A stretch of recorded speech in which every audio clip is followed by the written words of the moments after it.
Good morning, good afternoon, good evening, wherever you may be. I am your humble host, Mr. David Null, also known as Hawkeye Two Feathers.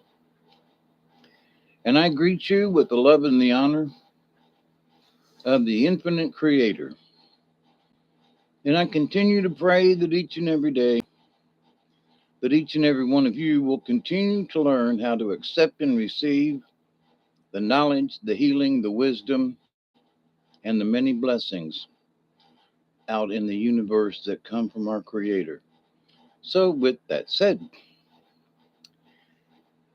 Happy New Year. I hope you're warm. Um, it's really chilly outside down here in South Georgia. And tomorrow, actually, today now, we're actually supposed to get snow. Woo! It's been since 2014 since we've had any snow, and that really wasn't like a. And then I remember 1979, it snowed a bunch. And it got really cold. And back in the 70s, it snowed when I was living in Berlin, Georgia. Berlin. Oh, it's snowing right there. Right now, Chloe says it's snowing. Well, see, we don't get snow. you know, we get tornadoes and hurricanes and droughts and sometimes floods, but, um, so it's, um, it's really odd that the cold front and the low in the Gulf has to be just right because it pulls moisture out of the Gulf of Mexico and combines with that cold weather, the cold air coming down. And but there's got to be that low that's down in the Gulf of Mexico to pull the moisture up with it. I'm in Tornado Alley. Yeah, I think we all are anymore. It used to be that, tornadoes didn't, they were out in Kansas or something, and then all of a sudden they're like in Chicago, and then they're in, over here in Massachusetts or something, and it's like um, mega gummy.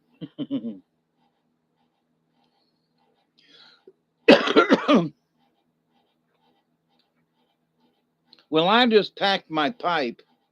Um, I know it's early, but I packed it for the 20. So I'm going to go ahead and like light it up and y'all can join me if you want. But was listening to a podcast this evening while I was doing some other stuff, and they're talking about consciousness, right? And consciousness this, and the the swamis and swamis, talk about it like that, and that all the, we should react more, to things, and we should, in the subconscious and the conscious, and anyway, so they were just talking all around that stuff. And so as they were talking, I was like, because I've talked about um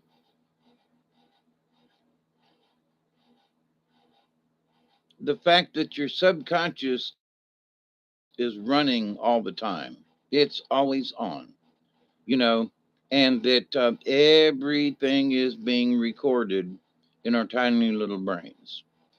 And folks don't really get that, and they kind of, and a lot of times they might know it, sort of, but then they end up conveniently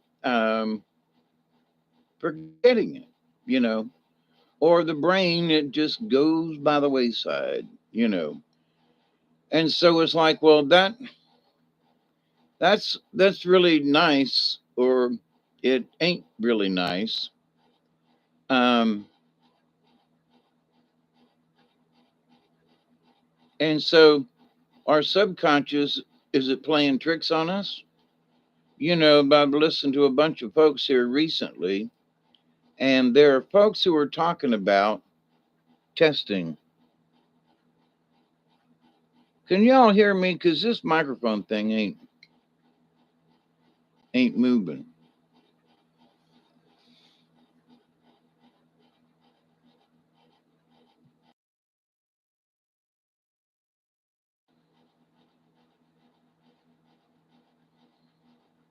You can hear me okay? Because the thing ain't working over there. Okay, I won't mess with nothing. um, but so in thinking about the consciousness, it's like, well, if you're aware, one of the big things in spiritualism,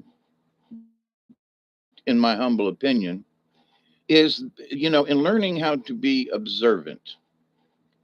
We want to go on into, the to see the pearly gates, and we want to make that transition, whatever it's called. And so the folks who decide that they maybe I should, not punch folks in the face, and maybe I should help out over here when I'm needed, and maybe I should, try to be a decent, good person. Not anything special, just decent and, and a good person. So it's like, okay, so what's that going to do in the afterlife? What's that going to do in the hereafter? Well, I don't know. I know what I'm here after. So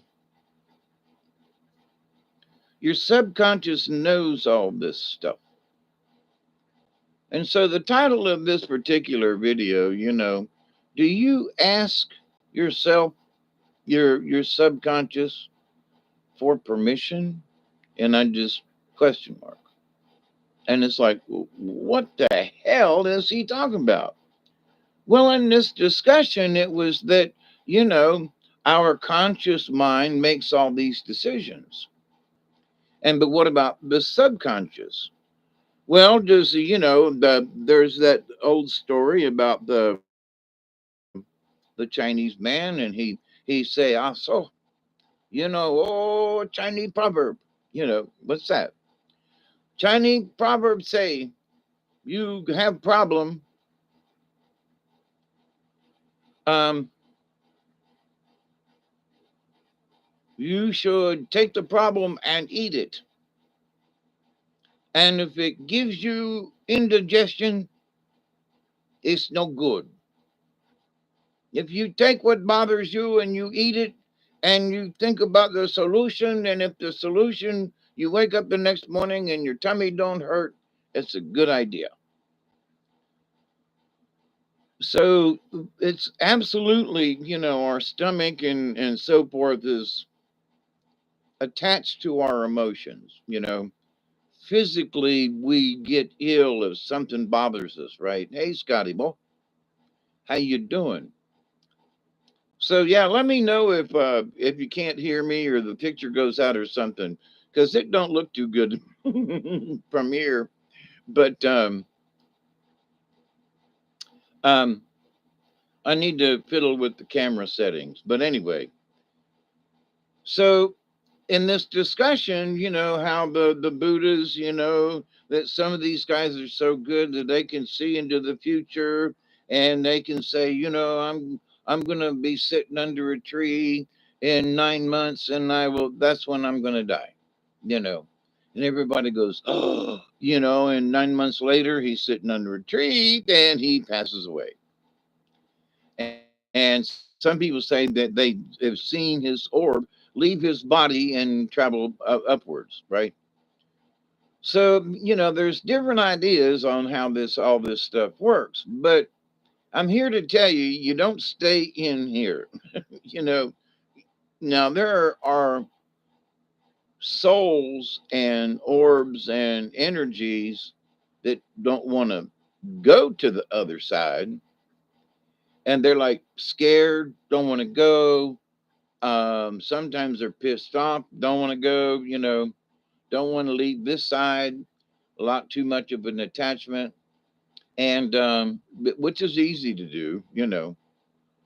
So, but then, if you're going to do something, do you ask your subconscious whether or not it's a good idea? Then you go, Hawkeye, what are you talking about? Please.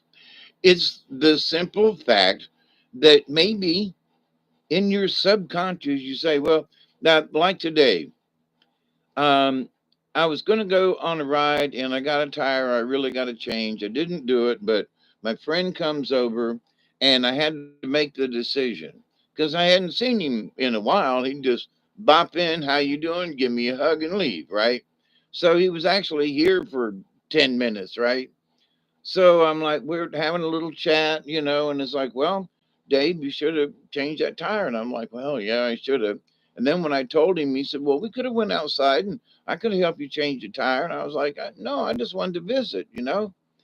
So it's like, but that's my decision.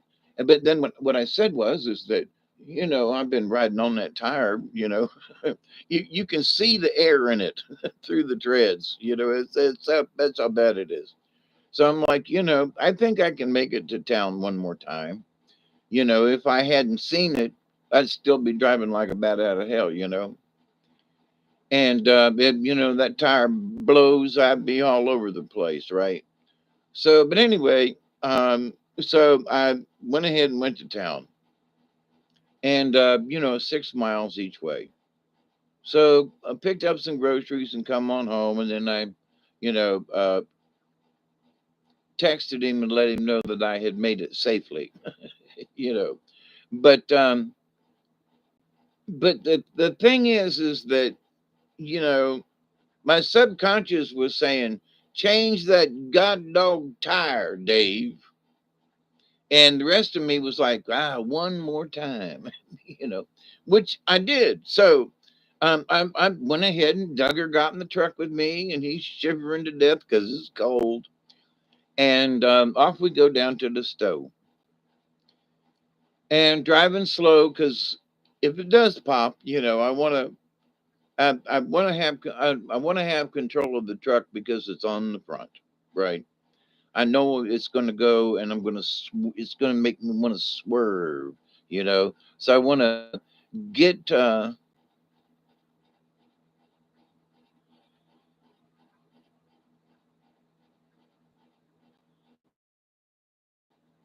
yeah, quit driving on the tire.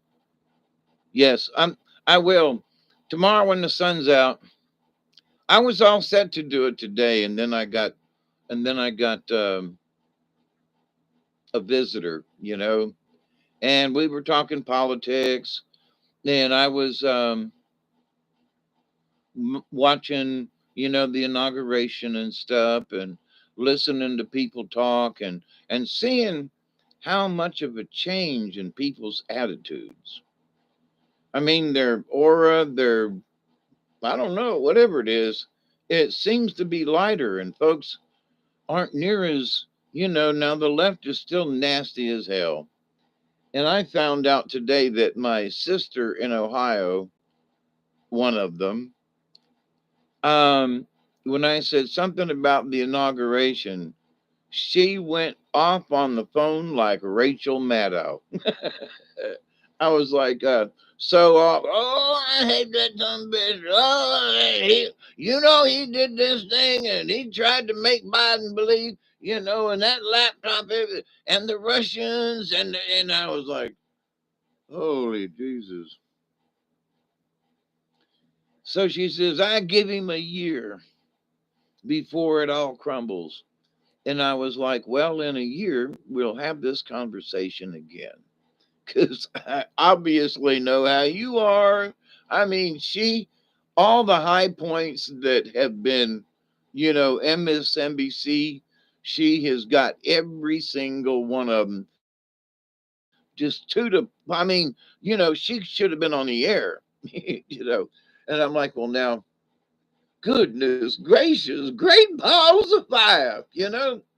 So has she checked in with her id?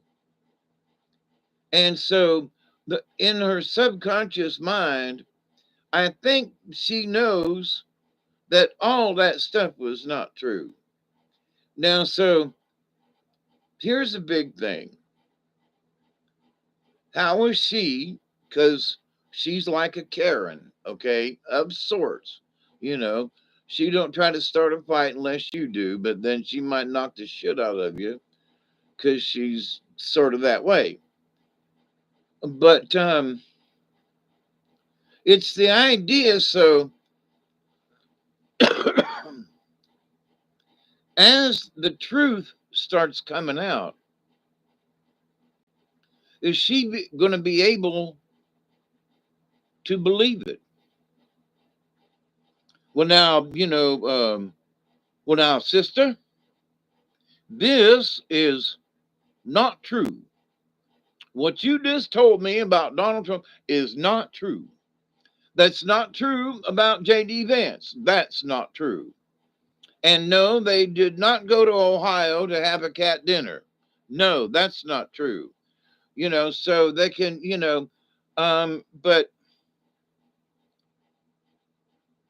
the fact that these folks are ready to talk, they're ready to be open, they're ready to share whatever it is in their division, CIA, FBI, whatever it is, and so, when they interviewed that lady about being the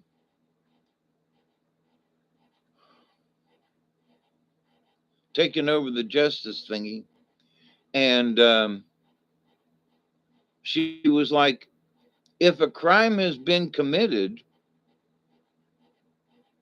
then justice should be served. And I was like, that's what a lot of us have talked about. We don't want revenge, but we'd like to see some justice done. Would you agree with that? All you dear people, would you agree that we need justice, not revenge? And if the good Lord sends us, because we're part of this thing, if the good Lord sends us on this task to prove and stand behind our, Congress peoples, that these people have lied, that they have cheated. Nancy Pelosi, how come she is so rich? Because of that, shortchanging, stocks and all that kind of stuff. I mean, she's a weird looking woman, but she's had some really good advice. Should she go to jail? I don't know, but she ought to give her money to all the homeless in California. And she just ought to give it up because she, as a congressperson, hey, Lucky, what you doing? That she should give all her money to the poor and homeless in California because she got the money from her constituents and bet it on the horse races kind of thing. And so it was ill gained money. So, shouldn't they get the benefits of said, of said thing? So anyway, um, but in this thing, there are a lot of people who are talking in one part of their brain, okay? And it comes out in this conversation and they believe it and but it doesn't seem like they have asked their subconscious if it was all right for them to blab out a bunch of stuff because they hesitate and they go, well, I heard that this was true. And, Donald Trump is, he's a menace to society. And, well, how come they're holding hands up there today? How come they're all huggy and cheerful and, and rubbing elbows? I mean, if he was Adolf Hitler, if he was Mussolini, would them folks be doing what they're doing? Well, that's politics. Exactly. Exactly. That's politics, y'all. That's politics. So, what, 3 weeks ago, 4 weeks ago, um, he was the biggest tyrant. He's going to, take the country down. He's going to, well, so far, so good, you know. So far, so good. But so as the truth is being laid out, and they sort of got a plan on how they're going to tell the truth and hopefully get folks to, to really understand it. Like he said today, he said before, the JFK files are coming out, the RFK files coming out, Martin Luther King stuff coming out, and if there are secrets that have been held as top secret, and his point was that there has been too liberal use of that stamp that makes something top secret. And so he's like, we're going to fix that. So a lot of stuff going to come out. Oh boy, oh boy, oh boy. So these documents come out, we're going to believe it because we're like, yeah, hell yeah. I've been waiting all my life to see them, JFK files come out. I went through the thing back in the 60s and all that kind of stuff and reported on it back in the day, in high school. So to be able to see the documents from, 70 years, 60 years ago about that and go, yeah, man, we was right about this, or no, we weren't, or, whatever. So,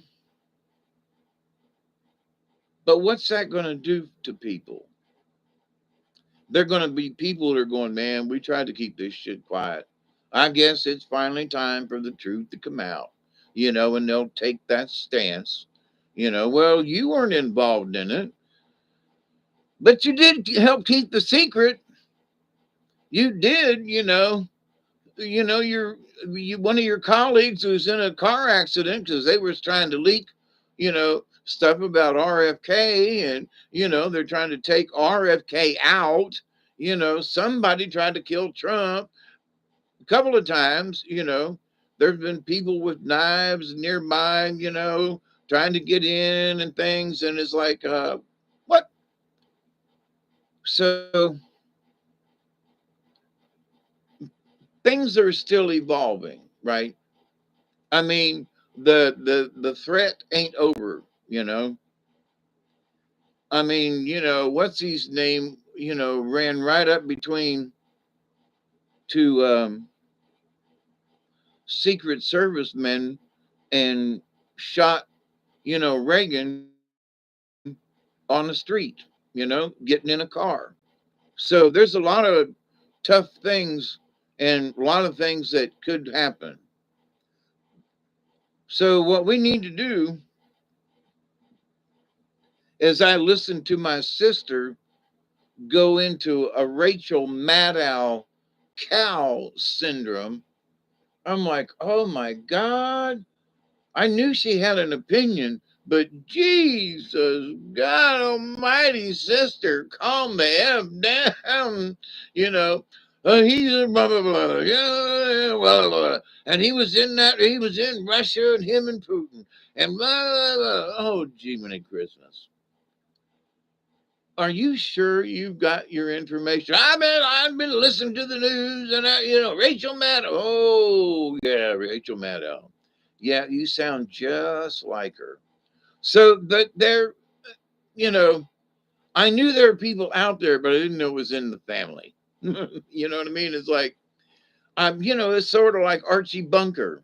All in the family. I'm that she's the Archie Bunker, you know. Archie, you know. But so all I could do was be quiet, you know. All I could do was just sit here and go, uh huh, yeah. Well, you know, that's what they say. Well, I don't know if that's true or not, but yeah, well, you know, that's your opinion, you know. You know, thank God I wasn't nearby. She'd probably throw something at me. You like Trump? Man, there goes a can of pop at me, you know. These assholes manifested COVID and gave it to us. Yeah. And that's coming out too. Tonight, some reporters were talking to Trump and he was signing his name to stuff. And the question was, so what do you think about the stuff that Biden signed on just like minutes before he walked out the damn door, right? Um, Freeing this person, blah blah blah, and you know, and then doing a blanket thing. He pardoned himself, you know, and it's like, what the fudge? Now I can talk about it now since you know things have changed, but if they've got proof, and they do, because when he went before this committee who tried to determine whether or not he was smart enough to be president, right? They were gonna put him on the stand and ask him questions, and they said in the report, damn well, you know, that's not really a good idea because he's old and he gets lost. And so they've already got a government documents. They tested him, okay? So why can't they just make what he signed null and void? Because from the time they said he was having problems, he's an old man, he can't remember stuff, and you know, that he was incompetent. So how can you say that from that time that they tested him to the time that he walked out today, he's basically incompetent? So anything that he signed should be null and void. It should, well, he, you know, freed his son and he did that. No, that's because he was incompetent. No competent, sane human being would do what he did. He would not turn loose murderers on death row. And one of them, the DAE, the Drug Enforcement folks, the DEA.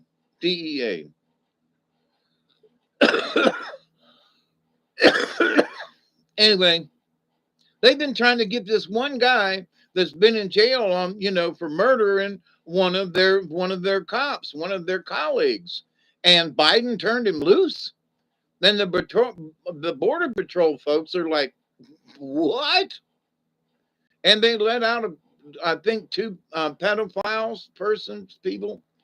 And it's like, that ought to be proof right there that the man is incompetent.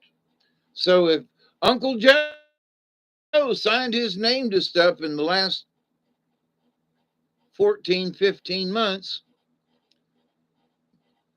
never mind. I'm sorry, you know, we're going to go back a year, and no matter what he signed, it don't go no more. Why? Because he was incompetent. They tested him. He went before the board of folks, and the guy said, well, you know, he's an old man and he's incompetent. So we need to remind these folks in Congress he was incompetent. He still is incompetent, but he ain't there now. He's incompetent, null and void. And the stuff he signed is a no go. So now that we have a legitimate president that can actually speak, and carry a thought, which is part of the reason about, have you gotten permission from your subconscious? And you say, well, Hawkeye, ask permission for what? Well, for anything. Hey, I'm going to go down. Want to go down to the river and go fishing. Well, the river's up. Yeah, yeah, yeah. So what? Been on the river when it was up. No big deal. I want to go fishing. Well, if we do this, you haven't finished the boat trailer yet. You're almost done, but not quite. I know, I know. I can finish slapping it together. Well, now you got a bad tire on the truck. But for me, when I was in Thomasville the other day, I had to drive by the river. I had to go see how high it was on the boat ramp. Hadn't been there in a while. I stood there inside and talked with a gentleman, and I sure do want to get on the river. So but I gotta ask my subconscious, have you checked the height of the river? No, it's okay. Have you checked the water temperature of the river? Because you're gonna have to get in the water to push it out.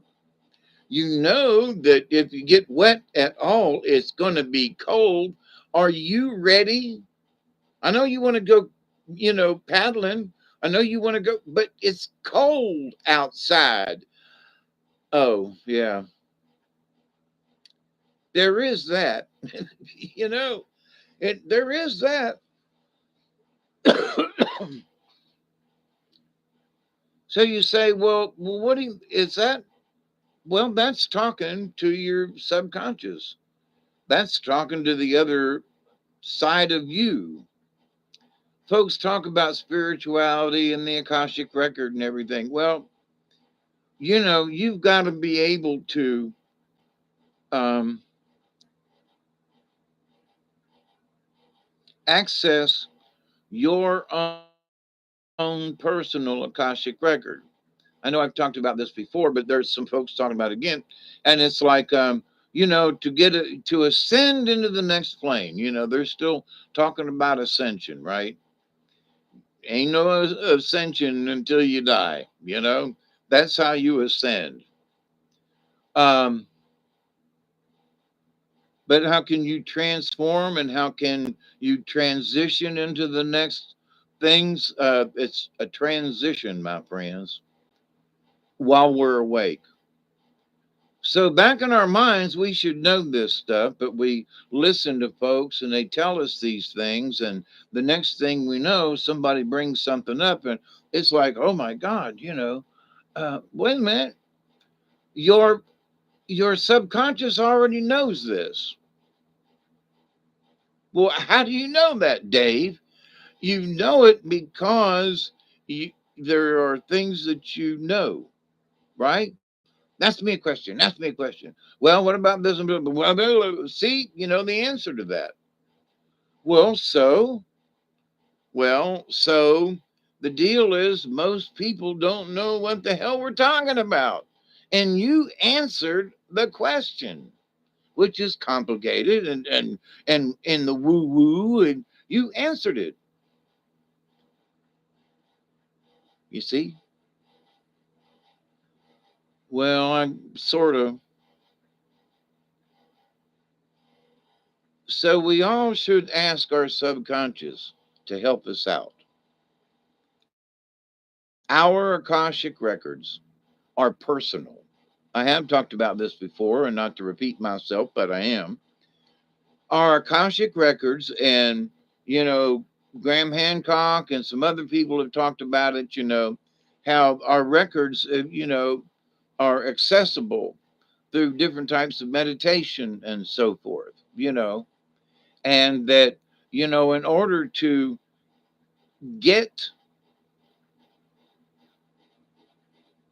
the correct information for us, For me, I got to go on my journey because you can go along with me and we might have things that are parallel, but my journey's mine and yours is yours, you know. So if I go on a journey, I could tag along and see where yours is going, but it ain't mine, you know. Oh, that's really cool, and well, you did that, that's really cool, you know. But it ain't got nothing to do with your own Akashic record. So those folks who talk like they know what they're talking about, you know, oh, access their Akashic record, oh, and this and that, and you know, Saint Peter done told me all this stuff, and you know, and we're all gonna, you know, okay, deep breath, you know. So you have to be able to find it in your heart. You have to know, wait a minute, that person, I can see where that person has latched onto something. They really like the subject. They really understand it. They're like, you know, really cooking there over there with the, you know. So now it's like, boy, I wish I could feel like that. Boy, I wished I could feel like that, you know. So one of these days, hey Joe, what you doing? Howdy, howdy. Such a simple but profound idea. Yep. And so, as I have talked about over the years, and hopefully, if y'all are having a little bit of doubt about it, just think on it. But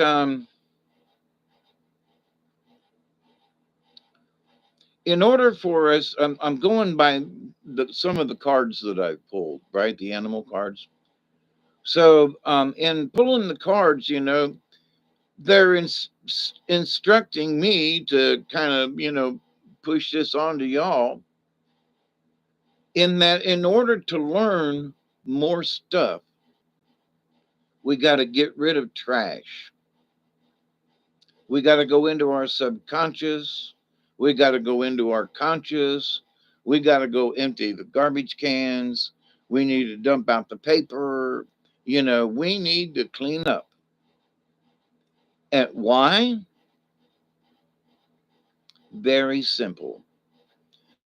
To make room for more stuff, some better information, maybe some explanation about something that, you know, the creator downloaded into your tiny little brain. And you're going, wow, oh, well, I got this thing. Man, that was profound. But what does it mean? Wow. And your head's so full of stuff, you can't learn it. Oh, wow, I wish I could understand it. Oh, wow. You know, and there's, all different kinds of things in your brain keeping you from really getting to the point, right? So the cards ain't lying in that if you want to um, find these things, you got to want them. And my friend and I were talking about it today. I said, I said, trying to convince somebody to be spiritual is wrong. You know, well, if you can learn to be spiritual in a couple easy. Yeah, okay. Well, what if I don't want to be spiritual? What if I don't want to believe in a God? I didn't say nothing about God. I ain't said nothing about no apostles. I'm just saying, yeah, but you use that word, and I just, So now these folks are just turned off to any kind of thought about something spiritual, right? So we agree that if you got to decide for yourself if you want to be spiritual, you got to decide for yourself whether or not you want to clean out room for some new information, for some new lessons, some new understandings. But ain't enough room. It's too clogged in there. Yeah, well, some bitch. Well, there is a way that you can get it, you know, but you have to give up some of the bad thoughts you've had that you're carrying around and you need to move on. Make some room up there. I don't know. It seems so hard and I don't understand. And yeah, excuse, excuse, excuse. But so it's only the person or persons who really believe it and who really want to make the change. So nobody else has to believe you. It's your journey, right? So go somewhere and sit down and, and go into the meditation kind of thing. And if stuff's racing around in your head, let it race around. But then, you'll slowly be able to find that center core, which is yours, you know, and that's what you focus on from now on out. You focus on that core value that's in you. Now, I was listening to a podcast the other day, and they were like, "Yep, from the time that your soul enters the body of whoever you are at this point in time, um, that you become that person, you know, and so in the universe, that is who you are at the moment." But so when our souls go into the child before birth or sometimes after, um, that hey, wait a minute, this ain't what I had planned at all. Where are the pink butterflies? And I'm in a cold ass surgery room. Why has everybody got a mask on? Wah! Okay,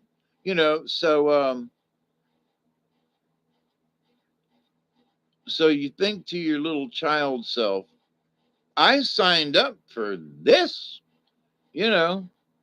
Wait a minute. I'm in what I'm in Dayton, Ohio, and there's 4 foot of snow on the ground and it's drifted up to the second story. Holy crap.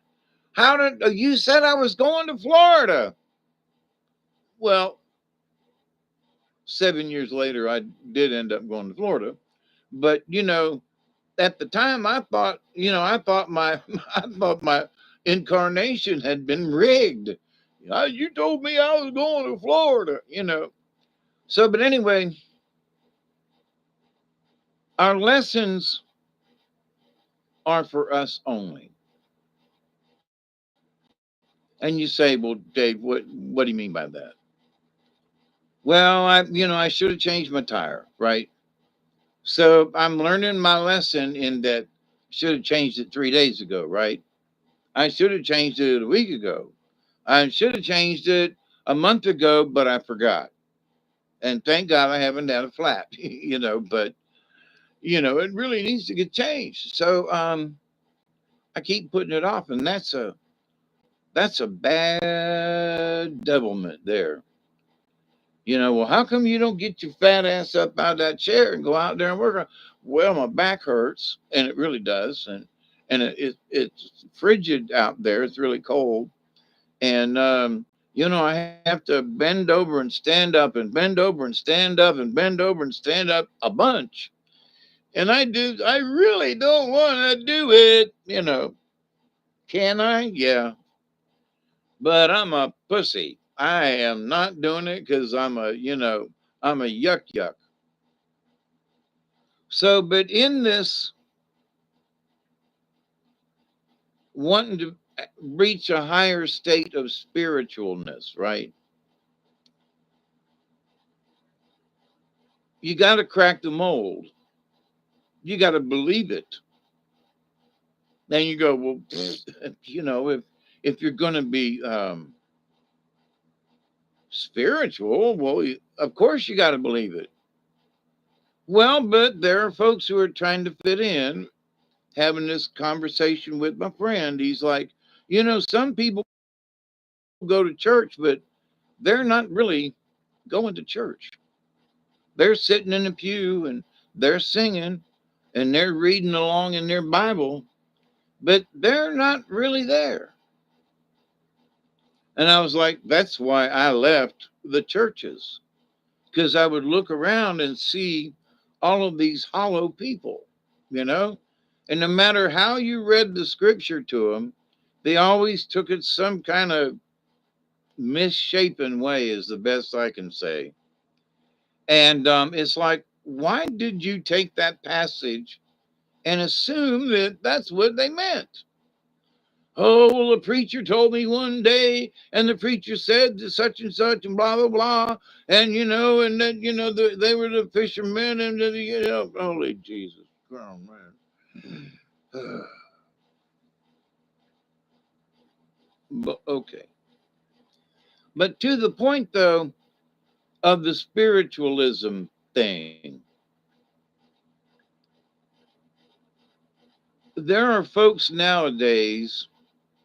Now, let me say this. Since we can talk about it now, since January 20th is officially over for me, um, that maybe now that Trump has won, okay, people will be able to allow things to get out of their brain. That they have been so focused on this thing, um, and I mean folks that are MAGA, they have been caught up so much in the MAGA's got to win. We got to take it. It's got to be too big to rig. We got to. So we have all been in a world of stress, right? So none of us, in a way, have had a chance to be spiritual. Maybe. Well, Dave, I went to church. Okay. And did you see anybody else in church that really wasn't paying attention? They were just mouthing the songs and they weren't participating. I mean, I'm just asking. Because there has been a disconnect between spirituality and fixing stuff. So spirituality is way over here in the dark. Hi, I'm spirituality. I'm hanging out here in the dark. And so it has to take a large lesson for people to go, whoa, shit, you know? I've been going to this church. I've been giving money to the building fund, and they ain't even fixed the front porch, and the doors are falling off. How much money have we given to this, fund?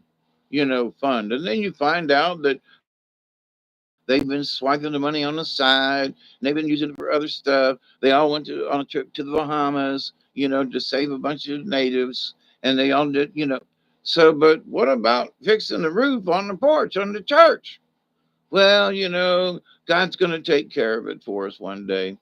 So over the weekend, there's a storm and a tree comes over and now this is New Bethel Church and knocks the front porch roof, just smacks at it. They can't even get into the doors of the church. They have to go through a side door. So what was God telling them? You know what I mean? Who was God speaking to? Um, but so we learn from our lessons, and especially we have to pay attention. So there are lessons that aren't hard to learn, but it's lessons and observation. And I'm gonna warn y'all, pay attention. Not from me, but you're going to be tested on some of this stuff later on. So you need the life actions that are going to take place in your life from this point on because there has been a shift. Okay. So you have to be able to ride that wave. You gotta, hey, Katniss, you gotta ride that wave that ridge. You gotta get on your surfboard. You gotta catch that. You got to, because that's what's going to propel you up to the beach without getting eaten by a shark. You know, and but anyway, besides they got really good chili dogs up at the you know it's a hot dog joint on the beach. So, but the knowledge is for you. The lesson is for you. And the only way to access that is through your own subconscious. So, how do you get to that? You meditate and you just start allowing yourself to think. You don't pressure yourself, you just open yourself up. And take a deep breath and allow the spirit to come through you. You ain't meditating on nothing. You just, in the back of your mind, oh, I'd like to learn about my Akashic record. One of these days. And you letting it wave over you. And you say another little prayer, or, you hum a little tune because, you know, humming and singing and bells and all of those things are set up vibrations, right? So you might ring a bell, ding a ling, you might have something else, and smells also help to, incense, helps to trigger certain things and helps you along. And so you got your incense burning, you got a candle, you might have some, your favorite, low music in the background. Um, and, and you allow yourself to just let go in that circumstance that you created. So you're floating around and you're going, wow, this is pretty cool. And you're floating around and the Akashic record, and something comes into your head, and then something wakes you up. And you go, wow, I must have been out about 10 minutes. I wonder how long I was out.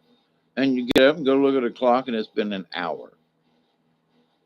And then you go, well, wait a minute. You have just learned a big lesson.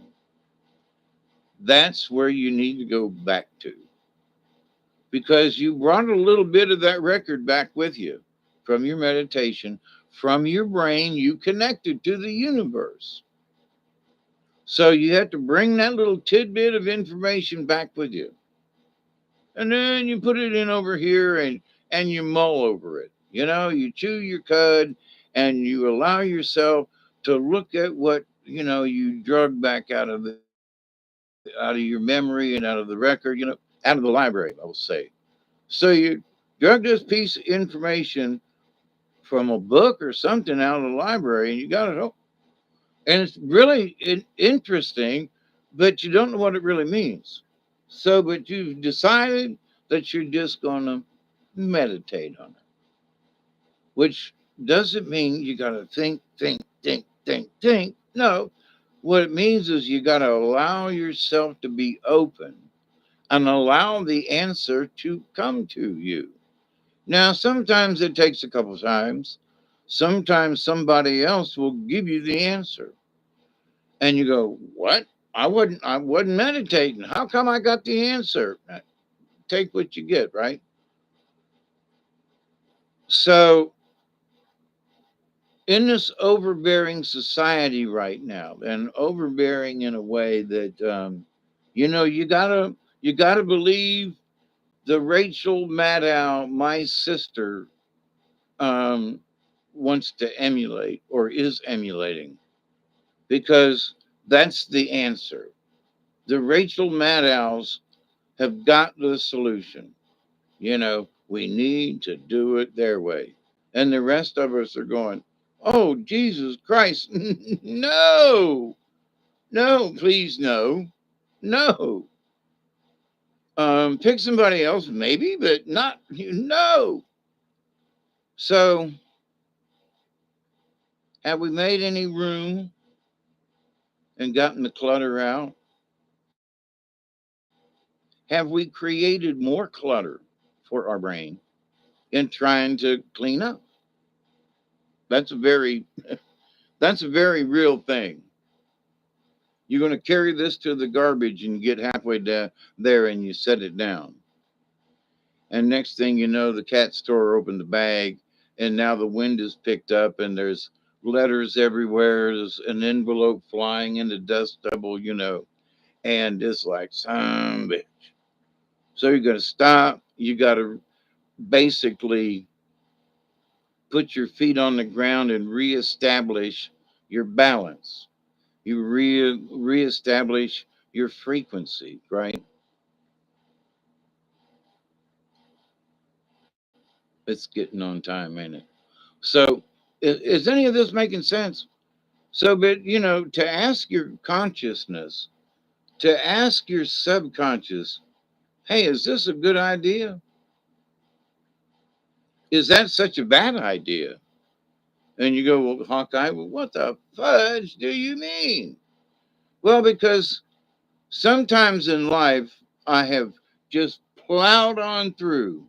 Sometimes the best thing to do is just put your head to the grindstone and just go on in, which I have done many times. But in retrospect, maybe a couple of them times, I should have backed off and said, well, wait a minute now, you know, I need help with this or something, or whatever it is. But that instead, you just bite your tongue and put your head down and go for it. And you're tired, you've gotten hurt, you pulled a muscle in your back, and so did going that extra mile help? Well, the boss man was happy, you know. Boss man, he got his quota in for the month, but just barely, but he got it. So he's happy, which means you can now, take a deep breath. So, but it didn't do you any good. It only made that one person look good. So there are things from other people's Akashic records we pick up on and we work them out for ourselves when it ain't our lesson to learn. So somebody's over here, and y'all are playing bingo down at the, VFW, and you ladies looking at you and you looking back and smiling, strike up a conversation and blah blah blah. And um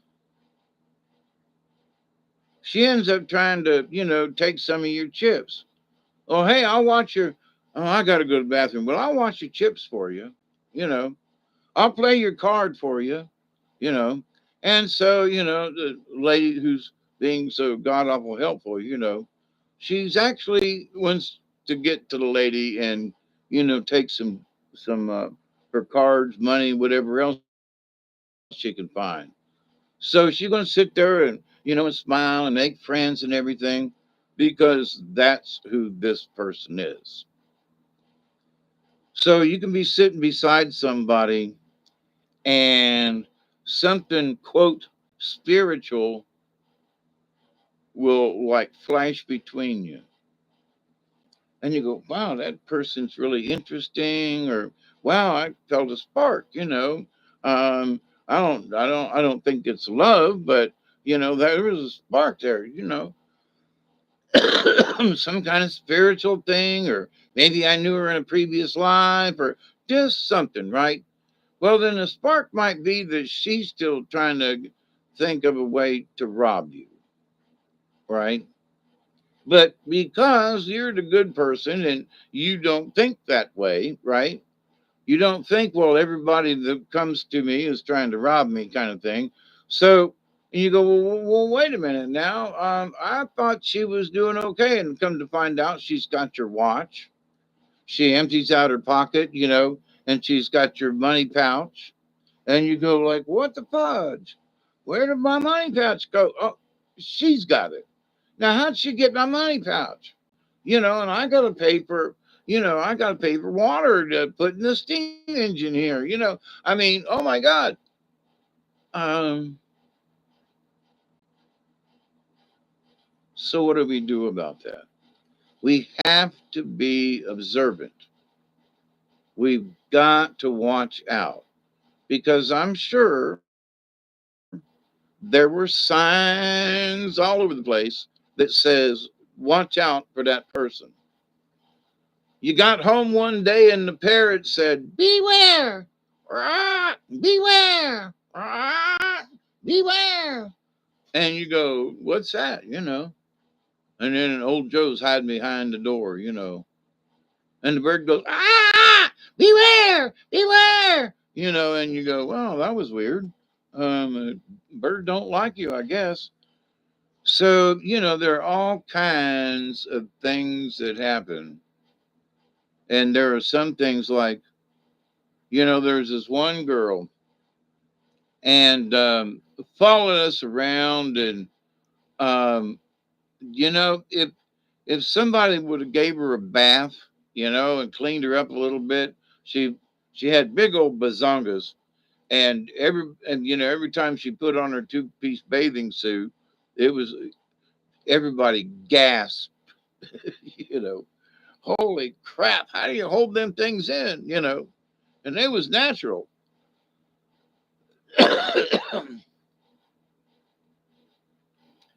But there was just, I should have just took her down to the river and bathed her real good.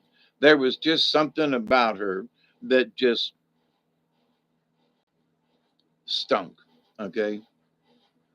So, but anyway, um, so in retrospect, a couple of years later, we was on the carnival playing somewhere, and who should come up to the joint trailer? Anne. And my brother goes, Dave, that's Anne. Remember, she wanted to date me and then she wanted to date you. I said, yeah. Oh, I remember her. Yeah. She was all dolled up to the nines. And I mean, she looked hot, you know? And she was, oh, it's, it's Danny. Oh, and David, hi, how are you? And we talked. We weren't very busy. We weren't busy at all, really. And so, how you doing? Oh, I moved to such and such. Heard the carnival was in town and stopped by to see you. And well, that's just really cool. And we were just talking about it too, like a day or two before, which was weird. Um, so the universe was sending me a message in that we'd been talking about her a couple of days earlier, and she had come back to town, so she was sending out the message that she was coming back and was gonna go to the carnival and walk around like she did in the old days. And, so, and then lo and behold, there we are, right?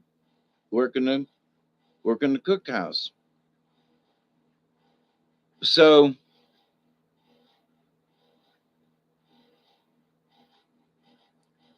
you never know what you pass up. You never know because at the time I didn't consult my subconscious who had an answer. And the answer was, here's this girl that follows you around. I mean, all over the place, right? She'd drive 50 miles to cross city if she heard that we were playing the carnival up there just to come up and see us, right? So it's like that's devotion. So she doesn't smell right, but she's devoted to you. Yeah, but she don't smell right, but she's devoted to you. Scrub her down, you know, fix it for crying out. The girl is fascinated by you. She is devoted to you, and you can't accept it at all because she smells bad. It's the truth.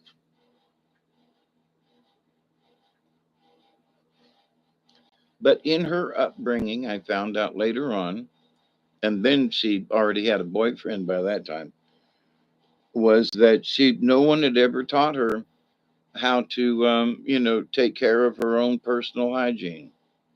So I could have been the one, and when she smelt good, then maybe we could have been a couple. Maybe we would have got married. Who knows? But my point is that there were signs along the way of things that could change our lives, right?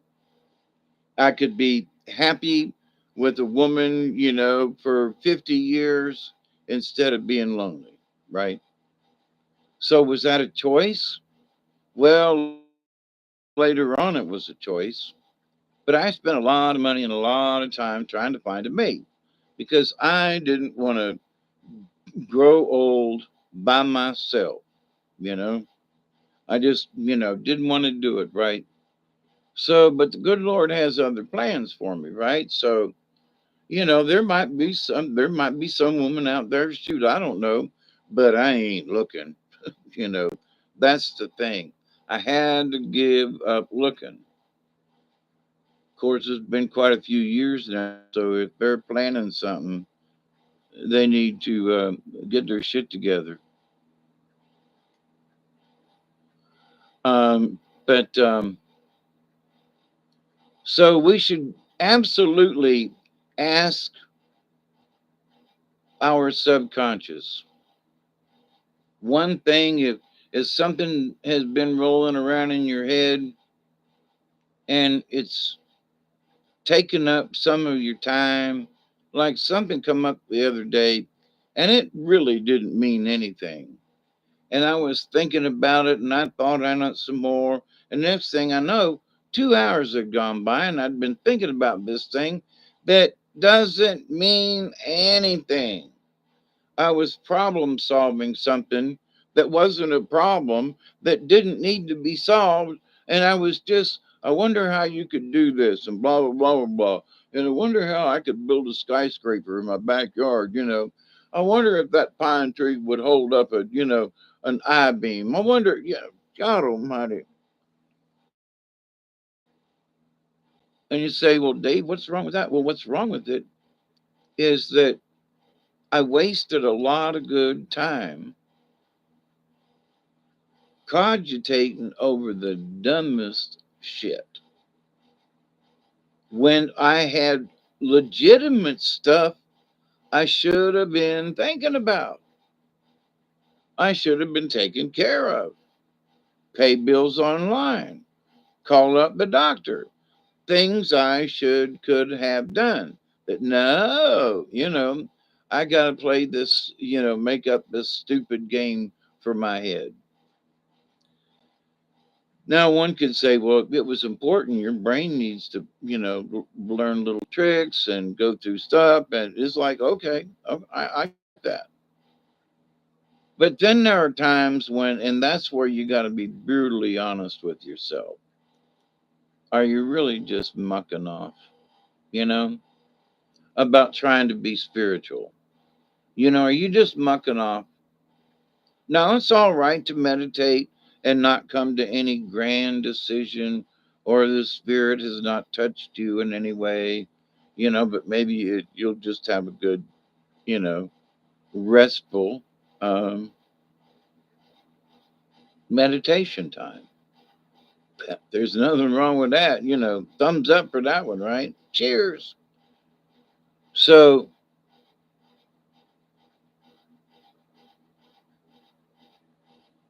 we first have to make up our mind.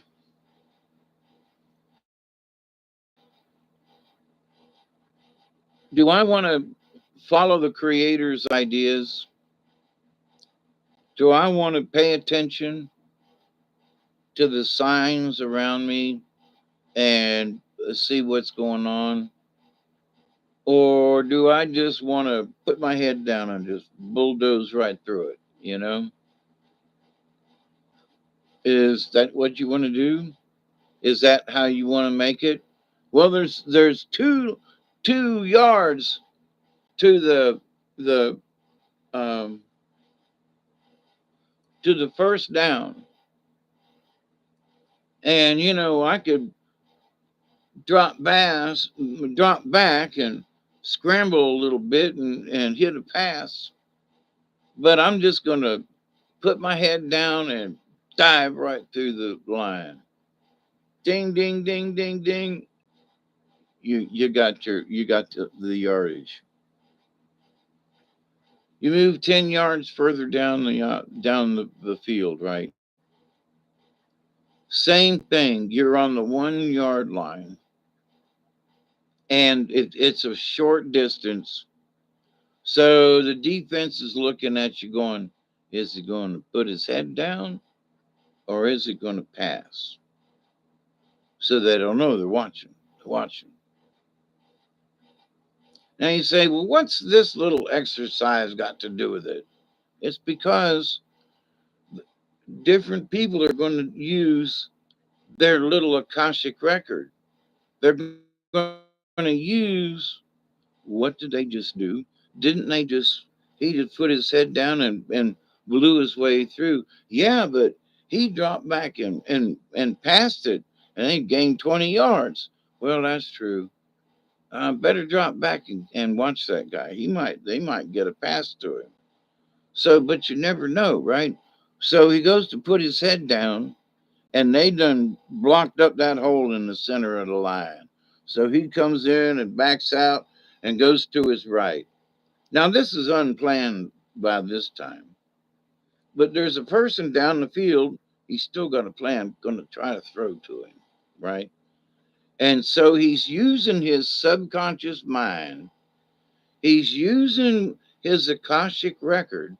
He's using the knowledge and that he has stored within his own brain, which means he has stored, how hard he's got to throw the pass, how much he's got to lead the guy. There's another, defender down there in the way. Can you get this football right in between them two and so he can catch it? Well, showing up, you let one fly and right on target, and some bitch if he don't get a touchdown. Now, something like this recently happened. Okay. So I'm telling you a true story, but here's the point. It's like, so when they were asking about him, he's like, yeah, well, we as a team, we believe that we can do it. We believe that because we have the talent. Just look at all these guys. We just won this game. We believe in our team. We believe in ourselves. And I was like, that's a good one. But the result was that they beat this other team and they're going to go into the playoffs, right? So now what? Bye, Joe. Be safe.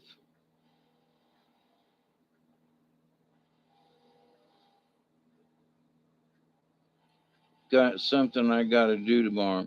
Well, be safe, Joe. And it's good to see you, my friend.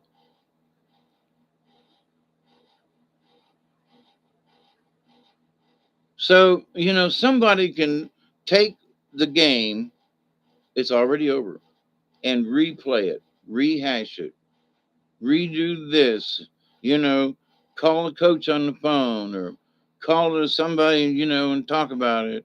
And so they can't get rid of that information. Okay. So now for the next football game, the next week, still got the brain clouded with the information from the game last week. I'm trying to explain that you got to get the older stuff out of your head so the new stuff can come in, right? There are certain things you want to remember about the game. You don't want to forget the whole damn thing. No, you want to remember parts of it. Remember that interception? Yeah, that was pretty. Remember that 40-yard run? Yeah, that was pretty. Okay, that's good. Now let's get rid of all the other stuff because we're in another game and you need to utilize what you've learned up to now to win this game. Okay, boss man. Now, so in the game of life, that's what's going on. It ain't necessarily a football game, but the idea is that's what's going on. We come up against something at work or something, or got a flat tire or something, just something life comes along, right? And you got to stop and deal with it. You ain't got no choice.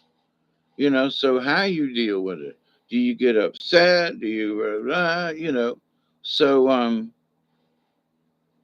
and how you react depends on how much compassion you have attained in your lifetime, how much intelligence you've claimed, you know. And you say, well, Dave, why is that? Well, because you need to use your common sense. And should you holler at that woman or that girl or whatever? Well, no. Well, she's scared. Do you know that? Well, yeah. So maybe, use some common sense and go over and put your hand on her shoulder and see if, you can get her a drink of water or something. You know, um, um, um, um, um. So you really want to calm the person down, right? Yeah. So, but what you don't know is this girl is running from a predator, right? She's, she don't trust you because you might be a predator, right? So in life, you have to prove who you are. You're a good person, then you have to act. You have to be a good person. So if somebody needs your help or maybe they want to give you something, whatever it is, you have to be true to yourself. Follow that core value. And when you follow that core value, then other people can see it. All right. But like I said, you got to be aware. And the cards say you got to make room for new lessons. This is a new year. Yes, we do have a new president. Yes, there are going to be things that are going to be changing. Yes, there's going to be things that folks are going to go, God Almighty, you mean that's true? Or, oh, God Almighty, you mean what they told us has all been lies? We're waiting for that stuff, right? And so, what we do in the meantime? We make room. We make room in our hearts to accept other people's friendship and so forth. We clean out the trash in our brains and we keep it clean, which means, I'm sitting in a doctor's office and I got a throat, I got this idea and blah, blah, blah. I'm like, oh, well, what if I put holy crap, there I went again. I'm just sitting in a doctor's office waiting, but the idea that I had this idea that I thought I had put to rest, put it in the right spot, and now I'm singing the song, I'm blah, blah, blah, blah, blah, and now I'm wrapped up in the thing that I gave up thinking about, right? So it's like, well, shit, I didn't learn a damn thing, right? So we as human beings, we're going to learn lessons all along the way.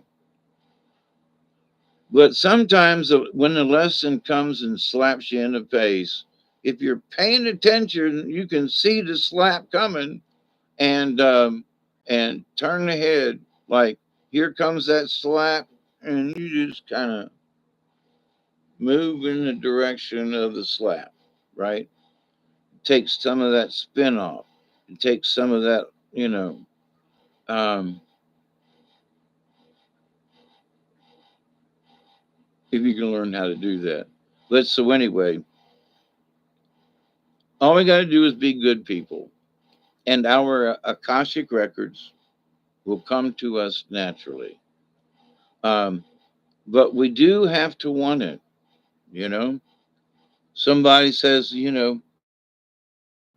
well, I'd like to see what's in my Akashic record. Well, do you meditate? Well, no. Well, do you sit quietly in a room, or do no? You ever go sit outside? Well, I go fishing once in a while. Well, do well, I don't know. Well, going outside, there's bugs, and it's either too hot or too cold, and I don't like mosquitoes, and blah blah. So I just rather sit in the house. Okay, well, sit in the house and meditate. Well, watch the football game, and well, then never mind. So you don't really want to learn about your Akashic record. You really, because you got to put the time in, right? If you decide to climb that yonder mountain over there, when you get halfway up, you got to keep going, right? So, but anyway, oh, it's time for this 20. And then I'm going to let y'all go. Been an hour and 21 minutes. I got to try to keep my videos shorter. I'm going to try to do better. And plus, I'm tired. And Chloe, I took my meds before I got here. How about that?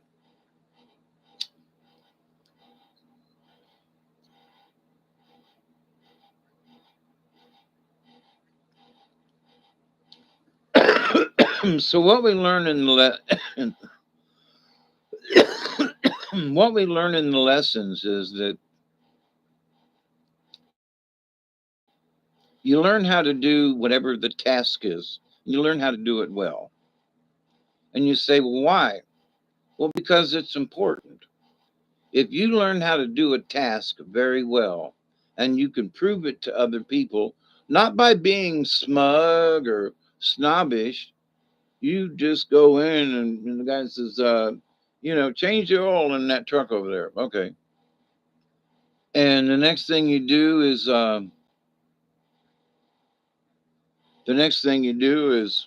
pull the truck in, put it up on the rack, and you got the oil's already drained, and you've already done this, and you've got the sticker out, you got the oil filter. You put that filter on and let her down and fill that truck up 15 minutes from top to bottom. And you go, wow, but you weren't even hurrying. You just knew how to do it without getting in a rush, without screwing things up and knocking things over. You learned a routine. So you were the best person for changing oil. And so the guy who's learned how to do it, right? He goes up to the boss and goes, Boss man, how come you give me all the trucks and all these vehicles? What about these other guys? And the boss man finally tells him, yeah, but you do it faster and better than them guys. I give those trucks to you to work on because you're the best. Oh, so you've taught yourself a trade. You've learned how to take the bolt out. You learned what size, um, socket wrench.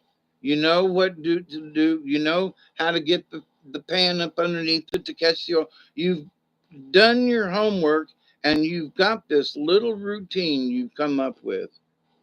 And you are so fast changing oil, and everybody applauds because now you're the top notch on the block. So now people are going to look at that and they go, he's sure is a snob about changing oil. The boss man always wants him to do the trucks. He won't ask me to change oil in a truck. Old Lem over there, he's changing them trucks out all the time. So now there's an employee that's pissed off because you do great work. And they like to goof around and bounce around, and they're just not as fast as you are, right? And so now you've got this competition in the shop, okay, that you don't even know about. You've got a guy that is now pissed off at you because you do a better job than he does. Now, this other person is, old Hawkeye down there. He's always getting these, what's he doing? Sniffing up the boss man's butt. And how come he's like, what's he trying to do? Is he trying to be our foreman? And so yakety yak. And so I don't get to hear this, but later on, all the other machinists and people, they've all got this attitude. And you go like, what's up, guys? Oh, nothing. And now they're mad at you. They are visibly something's wrong. So now the person, they just sit there and like, well, I wonder what's going on. So, but now because this is played out, and now because the guy that was originally getting the help kind of thing, um, now he's pissed off and he's not getting his job done. Now the guy that was supposed to be helping both out, the teacher, the tutor. So now the tutor don't want to tutor, and now we got a mess. Now what do we do?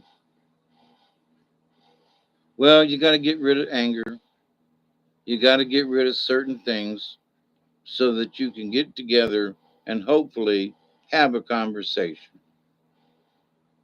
So they finally, kind of kicking and screaming, and well, if he's going to do it, I'll do it then, And so it's like, but it did get resolved, but still to the point though, they were like, throwing paint at each other and just doing childish stuff, right? Because they didn't learn how to accept that which was given to them. Dave, what are you talking about? The creator is giving you talents. So you use your talents. And when you're done using your talents, then you go look for something else to do. Or you can go sit under the tree and eat a peach. But to that point though, do you want to do it every day? Is that your routine? Or is the creator going to show you different lessons in life? And what you need to do is just live life to the fullest. And there might be a lesson come up and you go into your personal Akashic record and you go, well, wait a minute.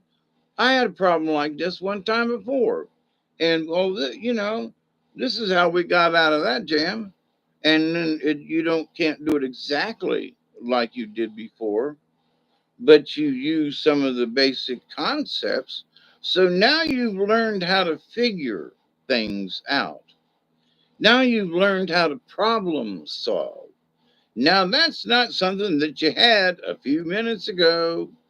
So the lesson from the universe is now shit, I got stuck in a pothole, I can't get out, da, da, da. And now you remember, I remember watching that thing where the guy tied a chain around a log or something and it lifted his truck or his car right up out of that pothole. So maybe that's what I got to do. Okay, let me try this. So next thing you know, he tries it. And some bitch that worked. Got me out of that mud hole. I can't believe it. I'm going to go home and make a video about this and show some other people because it really worked. I was stuck. I couldn't go anywhere. Wow, isn't that amazing? So, what's that got to do with this? You watch somebody else's Akashic record. What are they trying to teach you? Well, I went and learned this lesson, and now I'm going to share it with you. Well, that's somebody else's subconscious. They're teaching, like Wolf. Oh, wait a minute. Wolf goes out and learns a lesson and comes back to the pack, right? So, and in the meantime, though, Wolf, he's got to be observant, right? He's got to pay attention. You don't want to get shot by the farmers. You don't want to get caught in the hen house. You know, he doesn't want to put the pups in danger that are living down by the creek. Wolf has got some, obvious things, and because Wolf is Wolf, Wolf always had a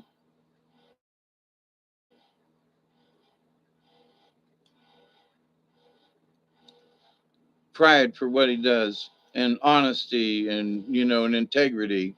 And so, if Wolf says, "Oh, I'll do it," Wolf's gonna do it. So, but anyway, in this crazy world, there are folks that have information and they're not going to use it. They have been shown some things in life, but there's too much crap up here for them to pay attention. They don't know how to problem solve. And so, oh my God, well, didn't you get in a fix like this before? Well, yeah. Well, how did you get out of it? Well, I don't know. We had to wait a long time. Well, what happened? You broke down out there and on an old dirt road. How'd you get out of it? Well, I can't remember. But here's the thing. Go over there and sit down and close your eyes and meditate a minute. Why is that? Because you know how you got out. You just can't remember. So go over there and remember. Go over there and calm yourself and think about, when you got stuck before. And so, 10 minutes later, she goes, I remember what happened. Now we had this thing and we got it up. And, next thing you know, you're unstuck because the person did have that information. They just couldn't remember it. So they went over and sat down, calmed down, and remembered. Oh, yeah. This guy came down the road on a tractor and he showed us this trick. He showed us how to get out of the mud. Oh, that's what I need. And next thing you know, you're out of the mud, and the person's grateful and all this other. So, but we have information that you say, well, I don't really know that. Yeah, listen, your subconscious is working all the time, all the time, all the time, all the time.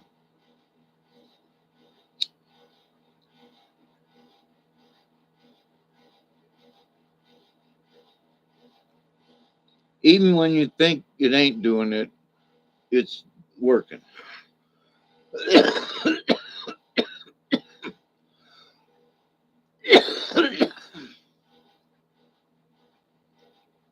So you're going to have stuff that's crammed in there that your memory, let's see. Okay. So, for example, you go into this 7-Eleven store, right? And you notice they got a camera right there at the doorway, you know. So, the guy behind the counter, and you go in there at least once a day to get a soda pop or something, right? So you're going in and you say, man, is that thing hooked up? And the guy says, I ain't going to tell you, if it is or ain't. So, okay. So you get your soda pop and, you leave. And then about 30 minutes later, you hear a siren. And you go, wait, they pulled in down there to the 7-Eleven. So you go back down there and you look around and come to find out that right after I left, this guy walked in with a gun to rob the guy behind the counter. Um, so the police were like, what did he look like? And blah, blah, blah, blah, blah. And so for us, we run the tape, our subconsciousness, we run the tape all day long. It's recording. But there's only 5 minutes of that tape that shows the robber going into the store. And it shows his profile and his face. So now you grab the whole tape from the 7-Eleven store, but you don't need the whole tape. So the subconscious is like that. It's recording everything on a tape for backup or whatever, but it doesn't need all that information every single day for you to be able to access it or whatever. So there are some things that are repetitious and you remember those and blah blah blah. You remember to stop at the stop sign, you remember to put, gas in the car. You remember those things that, they're simple, but you do them, right? And so that makes you more comfortable as a human being, right? So you're learning the lesson of how to be a stately human being. You know how to get out of your car. You know how to walk around and which side to. Open up the side and open up the thing, put the gas nozzle in, and off you go, right? So, but it all started with a weird thought. It all started with how did I end up here? Now that I've learned all these things. Well, that's what the universe has for us, right? Yeah, I'm headed for bed too, Steve. I hope you're doing all right out there. It's good to see you in the chat. So, but anyway, um, so the things that are important to us in life are like 5 minutes for the robber to get in the 7-Eleven. You don't need the whole day's tape. You just need that little clip. So, eventful things we need to remember. But at the same time, we should never forget the feeling that we felt by, just mundane, everyday stuff. Well, what'd you do today? Well, I waited on customers. Anything happened? No, I had a conversation with Eugene, and his brother came in and we decided maybe we might play some stickball later on this week. And no, nothing really. But that chitter chatter and the fun that you have when the guys come over to the store, you'll always look forward to it. So it's not anything super duper, but it is very simple. It's just the guys chit chatting about daily stuff. It ain't nothing but a thing, but it is. So where do we put these priorities? So in our spiritualism, is that a priority? You go hang out with the guys and you laugh and maybe tell a joke and you just feel better after going and playing cards with the guys. No big deal, penny ante poker kind of thing. And but you and the guys have loved to play it and so now you have solidified your friendship more. So, but what you need to do, hey Brenda, huh? Oh, Bernicia, I'm sorry, my glasses are sitting right there. How you doing, girl? Are you warm enough?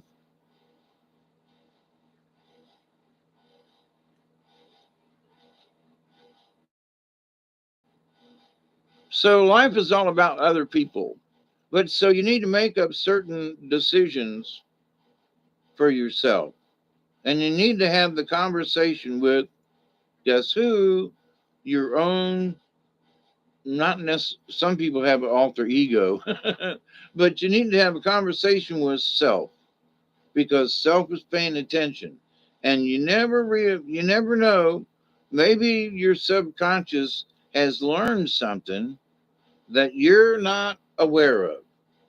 So what happens? So you sit down in a chair and you say, okay, creator, I need to review the events of yesterday. I know I came to the store and I did the thing, and somebody dropped a drink on the floor and had to mop it up. And then later on, and they took a lunch break, and then blah blah, blah, and then and then and then what you call it came by later on, and then we talked about playing cards, and then the next thing I was out of work, and and went, I can't remember doing anything else. And then somebody comes in the store,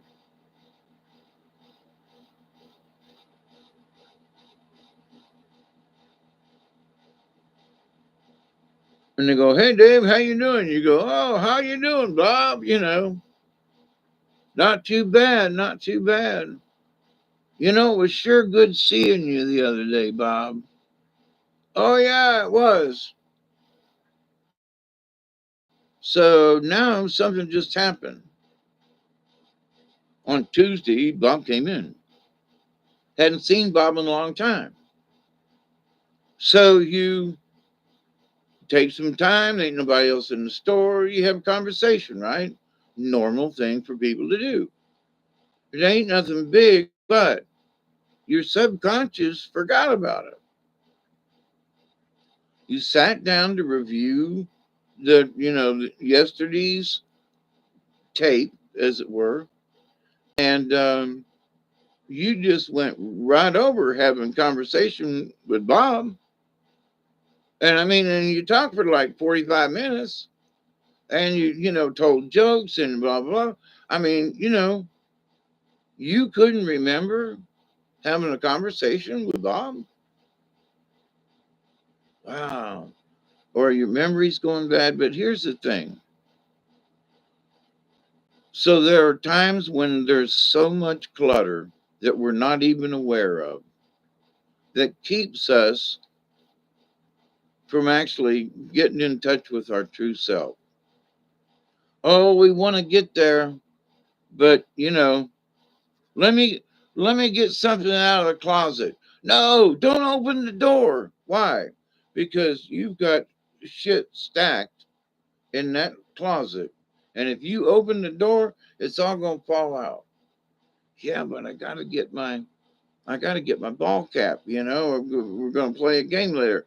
Oh no, don't open that door over. Oh, yeah. And you open the door, and for 5 seconds, nothing happens. And you reach up, and there's your ball cap, and you grab a hold of the bill on the front, and you go to pull it, and the whole kit and caboodle comes down and lands on your head because you didn't make room, right? And everything comes crashing down.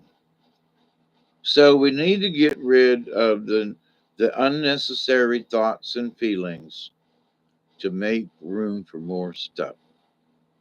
It just makes sense. And in the spiritual realm and of learning, you know, it's just common sense what we need to do. Make sure that we've got enough room for love and spirituality in our hearts, and make sure there's always enough space, you know? And one of the things that I've learned in my lifetime is that when you learn how to get rid of stuff that's cluttering your spaces and your space expands, um, it's like, wow, that really wasn't that hard. You know, that was pretty easy. Maybe I can open up another room over here. Hey, there's some clutter over there. Let me go clean it up. So then you can go hunt and find and look for areas that it's like, I should have took care of this a long time ago, but I'm so glad I finally got to it. And there's a lot to be said for that statement right there. So talk to yourself once in a while. Hey, Johan, how you doing? It's good to see you all. I hope you all are warm. I'm sitting in front of my new heater that I paid $25 at the Dollar General store tonight. I have a heater. It's smaller than this one, and it doesn't get as hot as this one does. Um, but for $25, I'm quite happy. And I've got firewood, and I was going to start a fire before I sat down to do this, but I'm too lazy. When I get off of here with y'all, I will probably start a fire because, um, well, it's going on 2 o'clock, and this is like when the cold time is. You know what I mean? So, how my room is warm, but not the red. Yeah, that's the way it is. I've got my house is all open and all the way up to the upstairs up there. It's 15 feet up there to the roof from here. And so it, you know, I'm literally heating this tiny little space. But went outside earlier when my friend was here and was getting groceries out of the truck and was out there, and I was like, "Brr, it's cold out here. Get my stuff back in the house." Well, for this little heater in the house, now we had a good decent amount of sunshine today.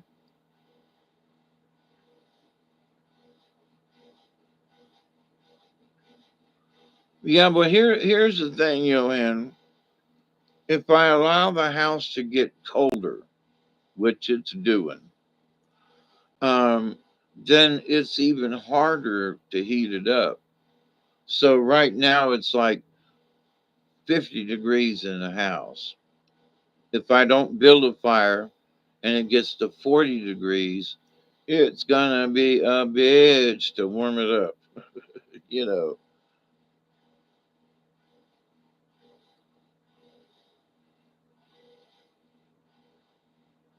No, I'm not in Florida. No, I'm in South Georgia, about 50 miles from the state line, north of Tallahassee. And what are the degrees right now? Oh, 32 degrees right now outside, and mostly cloudy.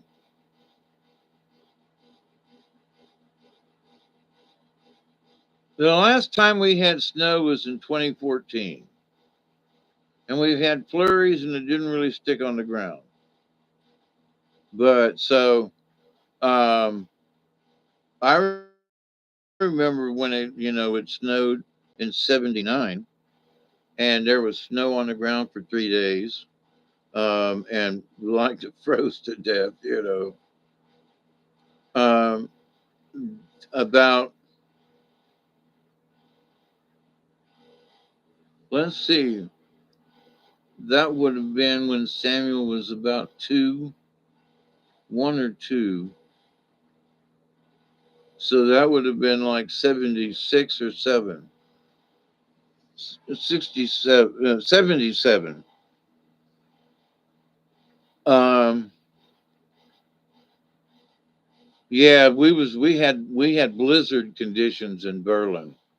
So we have had some nasty snowstorms here.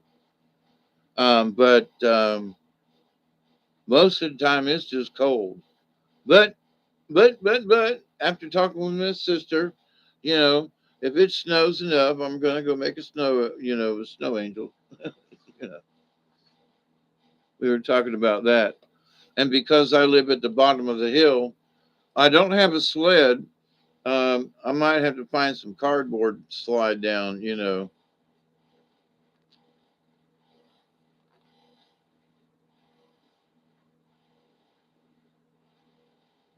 Are you asking me if it snowed? Not down here, no. It snowed in North Georgia, yes.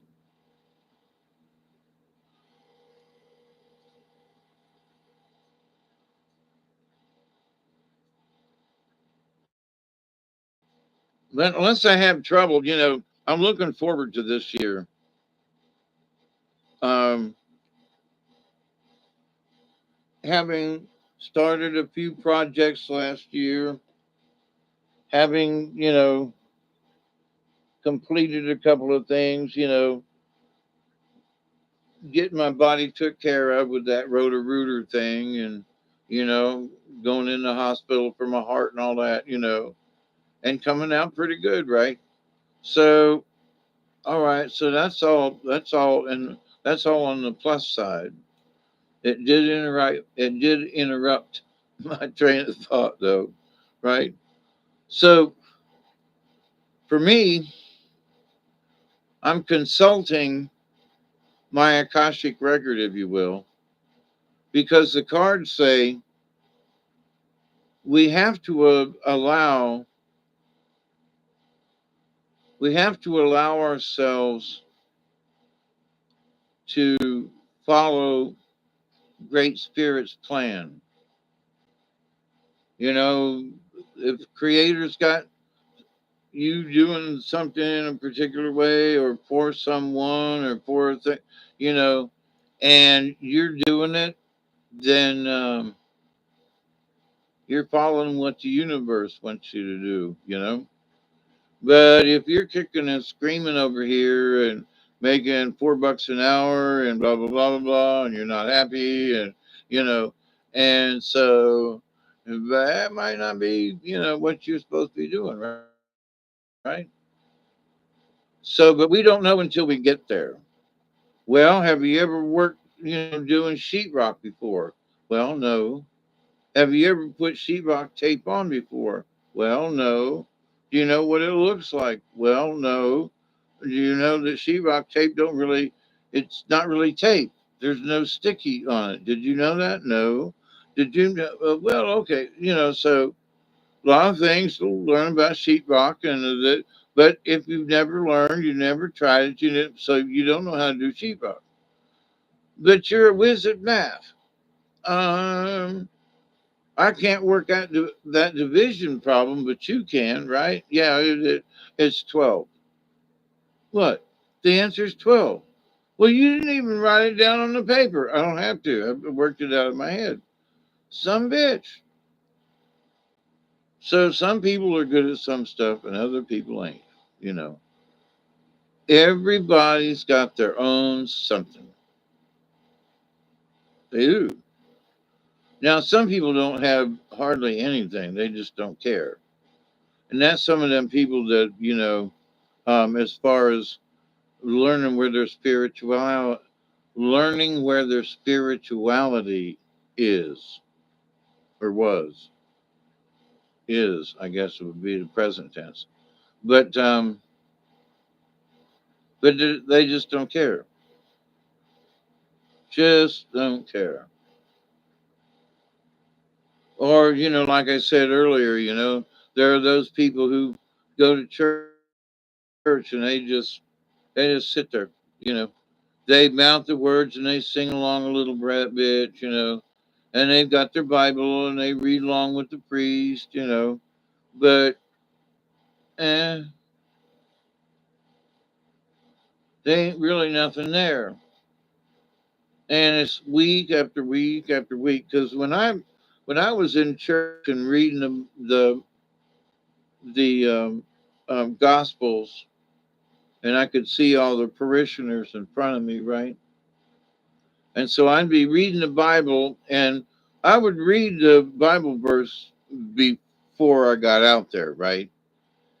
And sometimes I would stay for all of the masses. And if they didn't have a commentator, to read the gospel, then they would ask me to stay for another mass. So I'd be there at 6:30 mass, and then 8 o'clock, and then 9 o'clock, and then 10:30, and then 11:30, and and it's like so I'm pretty much. on Sundays, I spent the day reading gospel and being an altar boy. So, and I did that a good, a good, regularly a good bit. So, but I remember seeing this. She was older than me, but a young lady, because I was in high school, and for whatever it was, it just wasn't in her. There was something missing, and it was almost like she was soulless. That there was no spirituality in her at all. It was just empty. And so, for somebody like that nowadays,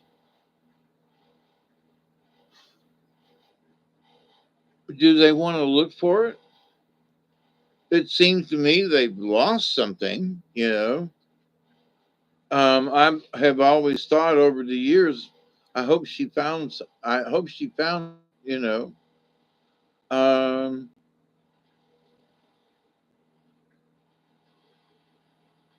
no,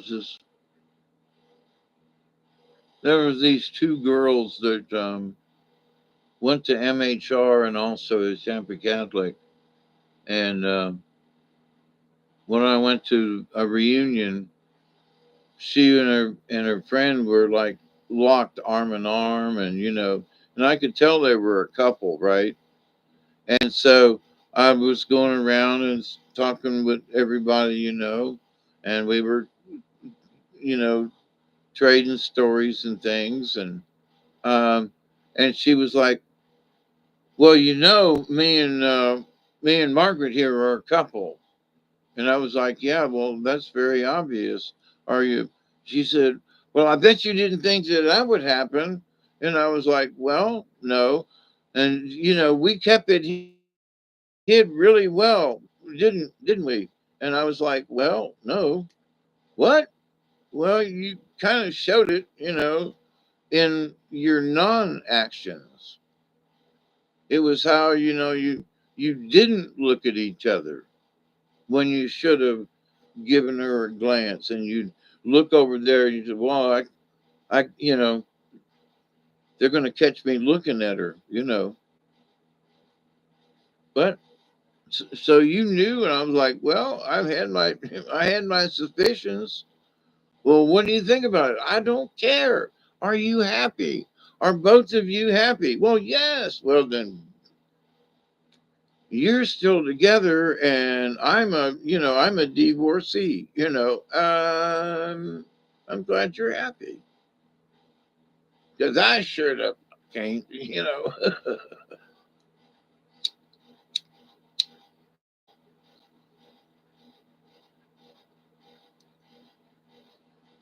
So our consciousness holds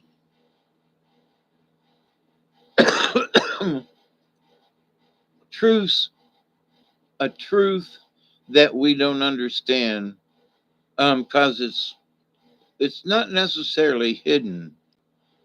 The time hasn't come yet for certain things to be used. Was talking with a friend of mine today, and it was, you know, what do you do about certain things? And it's like, well, sometimes necessity is the mother of invention. You don't know that you can do something or not do something until you get there.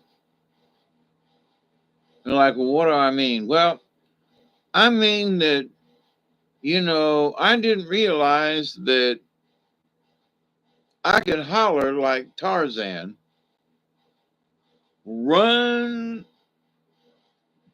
through a dense patch of palmettos, grab a vine with one hand, and swing across this impoundment here and get to the other side. Well, so what?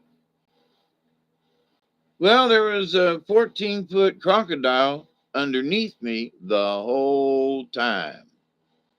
Oh, really? Yeah, my foot scraped the water as I swung out, and line wasn't long enough. I ended up in knee deep in the water, and that crocodile come right up behind me, and I just knew I was dead.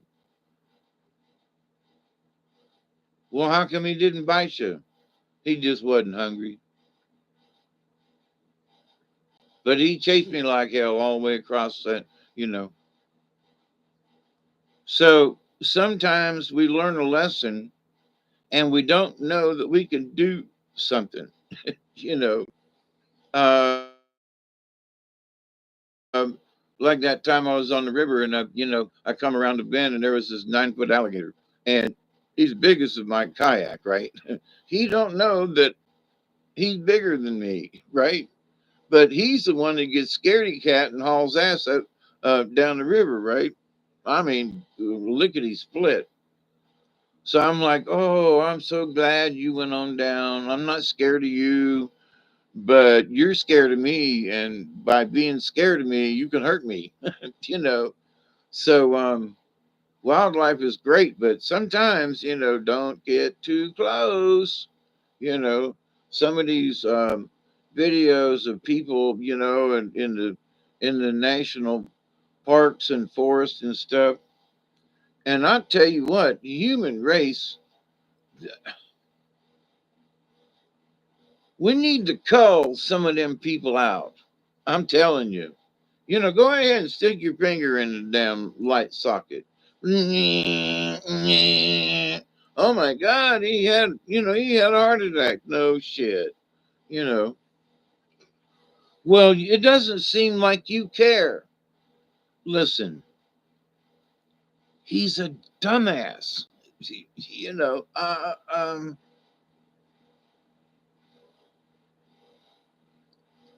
he's a dumbass. Well, yeah, but we love him. Okay, but he's still a dumbass. We have to be careful of him. We have to stay away from him. You know, he crawled on top of his car going 55 miles an hour, and not holding onto the steering wheel. What do you think happened? Well, I don't know.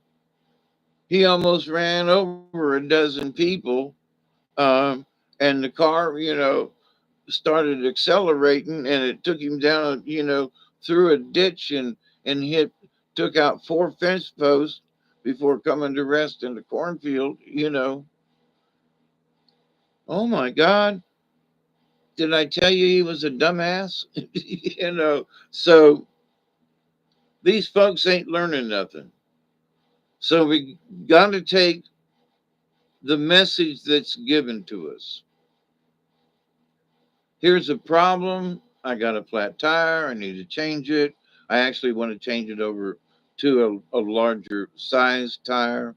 I want to make these rims fit. So my truck will look even cooler. And but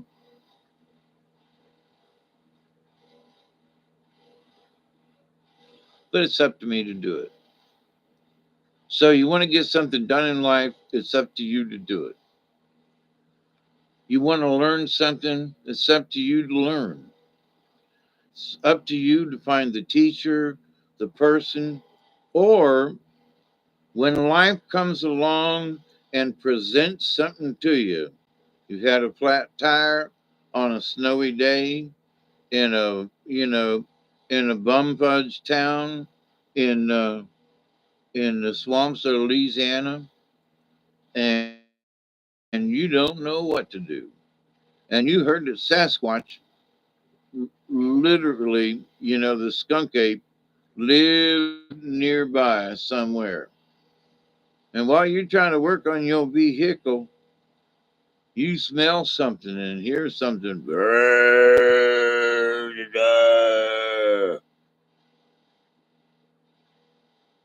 You got to change that tire. You got to figure out what to do, like right away. you know, um,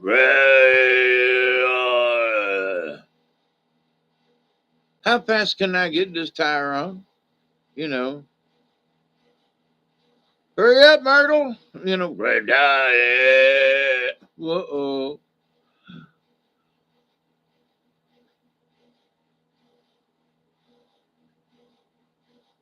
The lessons that we learn all along the way, it matters, you know? That's where wisdom is. Like I was thinking about it the other day, and somebody said, "Well, Dave, you've done all these jobs, you've done all these things, you've been a machinist and an engineer and that's all true. I have done that in my lifetime." That's She was like, asking me questions about this and that, and I was talking to her about, what were her life plans.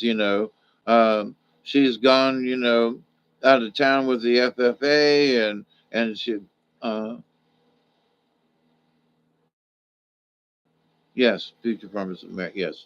Um, and so it's like so proud of her, but what are you going to do with that?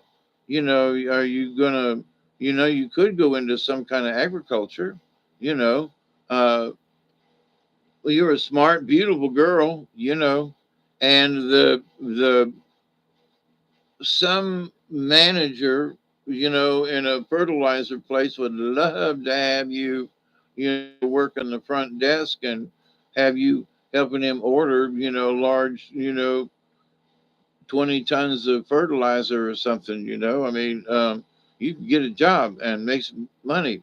And, or do you want to do something else? So I was just having the conversation. There are a lot of things that you can do because you've worked in the FFA, because you worked with Robert's Rules of Orders, and because you've done these things, because you worked as a secretary and took notes, because you have those skills, because you joined the FFA. That's great. So everything you learn along the way matters. And that's the way it should be. All of us, Well, I'm just sitting here on the back porch with my feet up, having me some iced tea. Okay. Now for me, I'm 72 years old. I've worked a bunch in my lifetime. And now it's like I don't really want to work, but there are things I want to do, and it's a whole lot like work. But still at the moment I'm having back problems, and but I still find that I'm still learning things. I've had a way to get around all the way around with this. That I'm still learning things. I'm learning how, I'm learning that I still need to do my, exercises that they showed me last year. I still need to do certain things, and I need to follow through on it, and that's my fault. It's up to me. So, nobody's going to kick me in the butt. I don't have anybody to holler at me, so I got to do the hollering, you know, I got to be the mean guy to myself, you know. So with everybody needs to learn how to have the conversation with self, to have a conversation with, you know, some would say it's the future me. I'm not sure about that. And it might be because it's what you're going to do, not what you're doing. And that's the point. You find yourself doing something and you didn't know how you got there. What do you mean, Dave? Well, what I mean is that you go to see somebody or something, and next thing you know, you're doing somebody's dishes and mopping the kitchen floor. What the hell happened? You went over to borrow a cup of sugar, and you're doing dishes and mopping the floor. And that ain't counting what you did before, but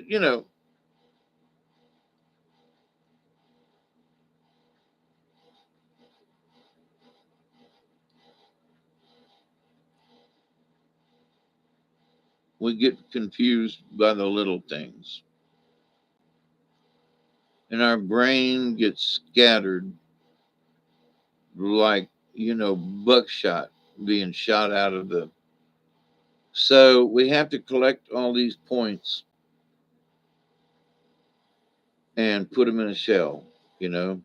And in that way, if we need to shoot something for real, we've got buckshot, that'll bring down a buck, bring down a deer, and do what it's designed to do. Otherwise, it's just a bunch of little flying balls in the air, It doesn't do anything until you utilize it to hunt something. Then the shell becomes valuable, right? So our ideas just lay dormant in our subconscious until they're needed.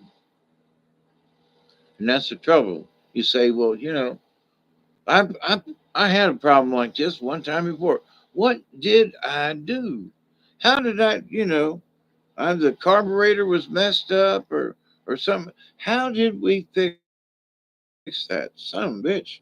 And then you tinker with this a little bit, then you tinker with that a little bit, and then you find out the springs come off the carburetor and that's why it won't return and blah blah blah. You put the spring back on and you're off and running, you know. But you didn't know what was wrong. And so but you remember having something wrong before, had to do with the spring. Oh, it's on the carburetor. Oh, and guess what? You fixed it, you know, because you remembered something very similar and there was a spring on the carburetor and there you go, you fixed it. Does that mean you can fix carburetors now? No. No. That's not what it means, right?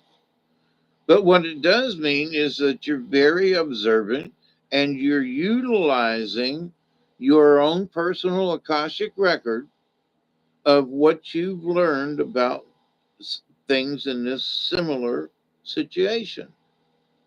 And you've learned how to discriminate your thoughts and discernment.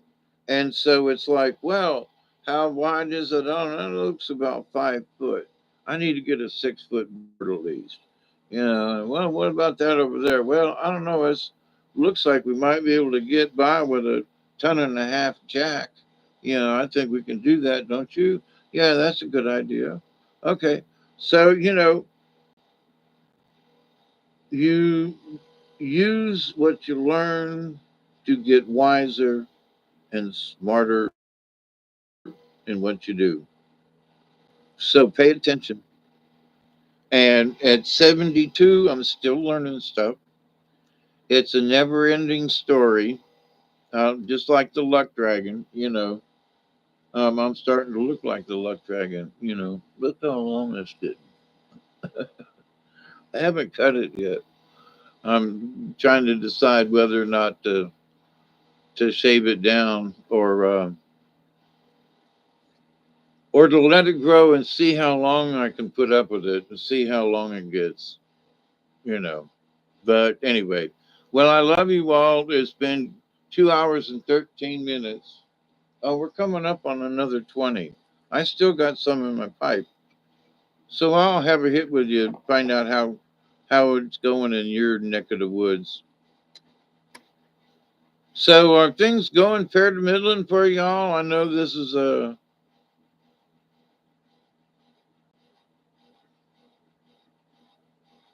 I know we're only 20 days into the new year, but does it feel different to you? I mean, listen to the commentators on the different channels that I flip through. Many of them are saying, I know it's just blah blah blah, blah, but I sure feel a change in the air. I sure feel different. The next one says, there's just a different feeling in the studio today. And somebody says outside, the people walking by, everybody's smiling, and everybody seems to be in a chipper mood. And It's cold as hell. What's wrong with these people? Everybody's in a good mood. So I don't get out like other folks, but I went to the dollar store and the lady behind the counter was extremely, I've been in there before, but she was like, "Oh, come on, Mr. Dave, let me get you another buggy here, and we'll go through this stuff." And um, so it does seem like other people, other than my sister, oh, she's got Trump derangement syndrome so bad. Oh, Bernicia, she sounds like Rachel Maddow, my sister. Oh my God, it's horrible. Oh man. Oh my God. I mean, using words just like her, I mean, holy crap in a bag. But oh, I'm glad I don't live in Ohio. you know, Absolutely brainwashed. And she was like, "Well, you ain't going to tell me no different. I know you voted for Trump, and but that son of a bitch, he's a convicted felon. Look how many times, and he shouldn't be the president. He shouldn't be." And I was like, "Oh my God."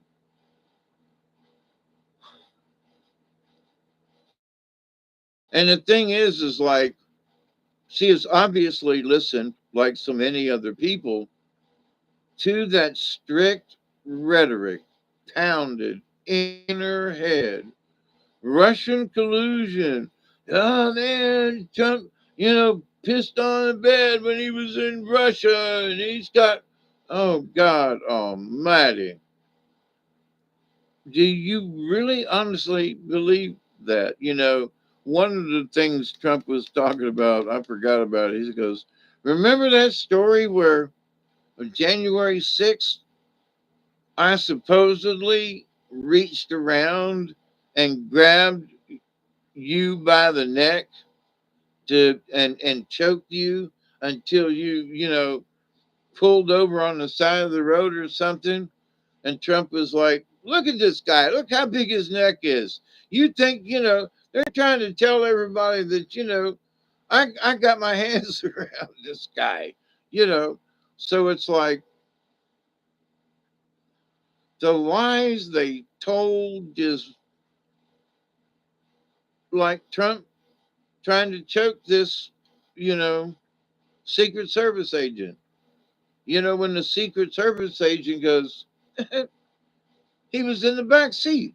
He didn't do nothing, you know. But the story got out that somehow Trump had tried to chokehold this Secret Service guy. So, what the fudge? You know, and you got to say, wait a minute now. But to the point, there are people who still believe that's what happened. Trump tried to choke one of his own Secret Service men. You got to be kidding. Trump likes to tell the story because he said, my friends were like, it makes you sound like a badass. you know. So he was telling the story last night, like but he was pointing at the Secret Service man in the audience. Look at this guy, do you think I could get my hands around it? So but the idea though that the lies are so outrageous and so blatant, like, wait a minute, there's the Secret Service guy right there. So then they go, well, is that the guy? And they go, yeah, that's the guy Trump supposedly choked. Well, how they do, how they do it? Well, Trump must have snuck up on him, and so even though it never happened, their tiny little brains go right into how Trump did it when it never happened. So they've already created a narrative in their own tiny little brain. and it must play out in their head. So it's like, well, hell, hell's bells. But so will my sister, like these other Karens?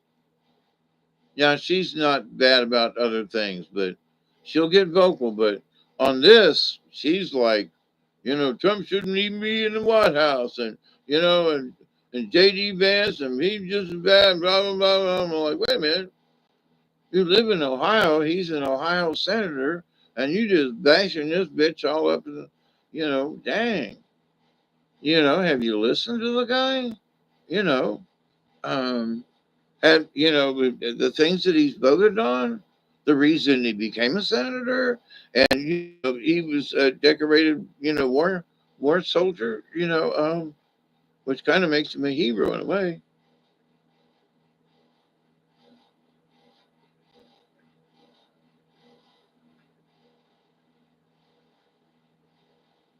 There's something making a lot of noise around here tonight.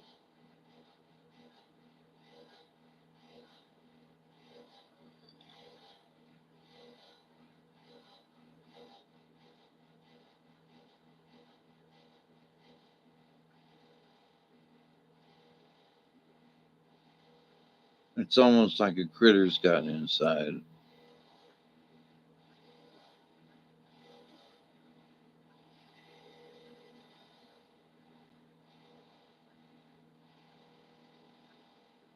Oh yeah, he pardoned um the January Sixers.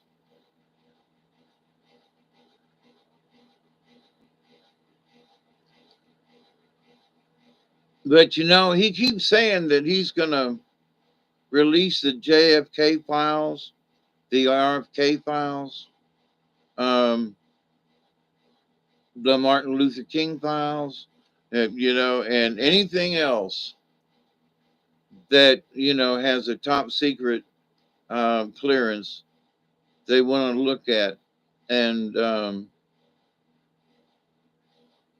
basically reclassify it.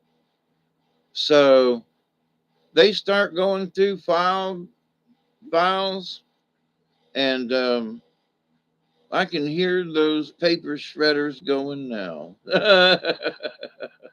Yeah, yeah, oh man. So, but it's going to be very interesting. Folks are serious about cleaning things up. That's the truth. And I don't think there's one of them that wants to do it half-ass. They might do it half-mast, but to see all the support of the people who were in the rotunda, who showed up and had lunch, the folks who stood outside, to get into the rally. I mean, just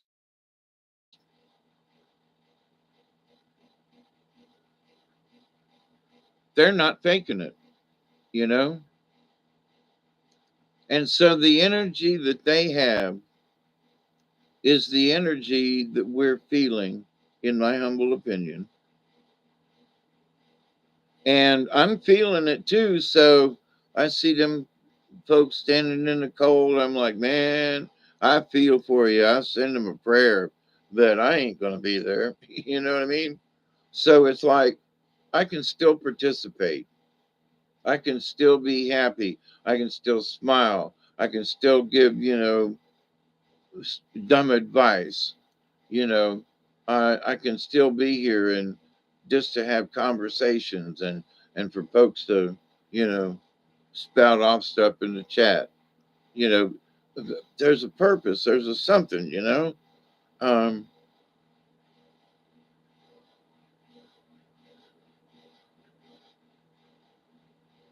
so then what? There are so many lies that are starting to come out.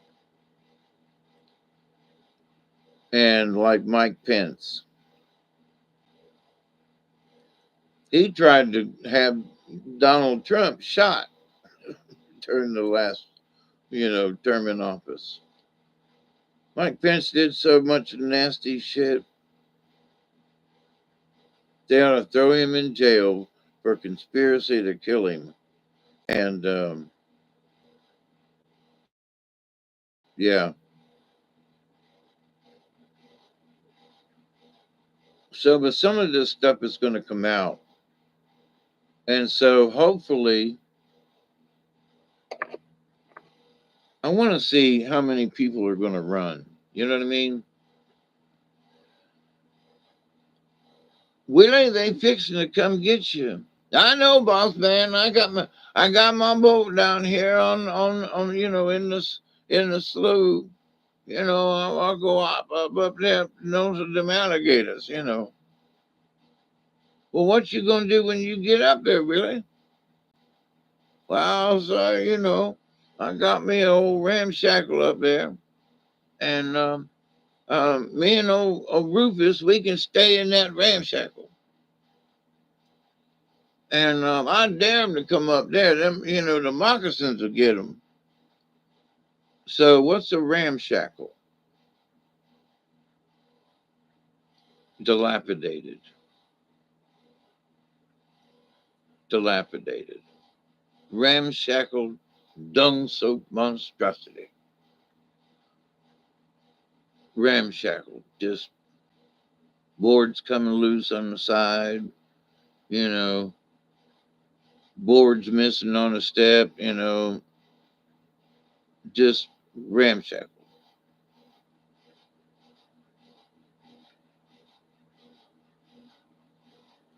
So they want to keep our lives ramshackled. Talking about how much money they spent on the homeless in California and where to go.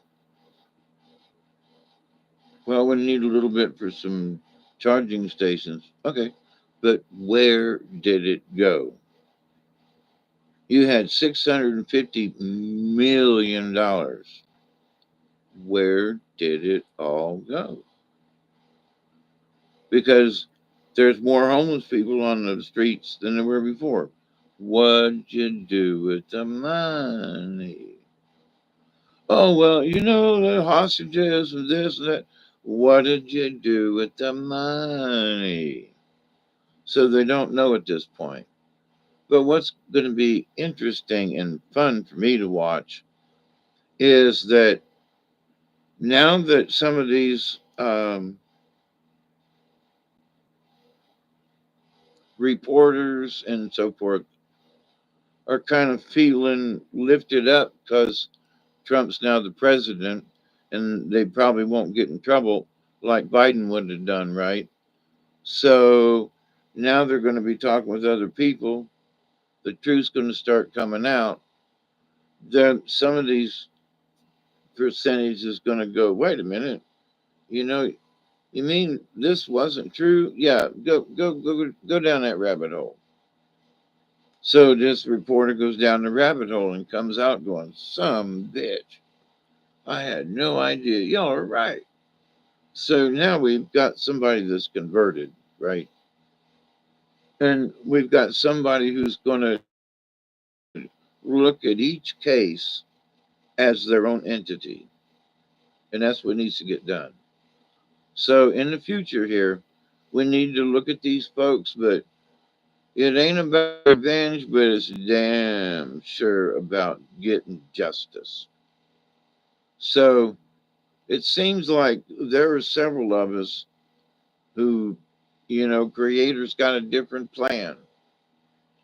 Um, Donald J. Trump got, smacked in the ear and woke him up, and he knew God did it and said so.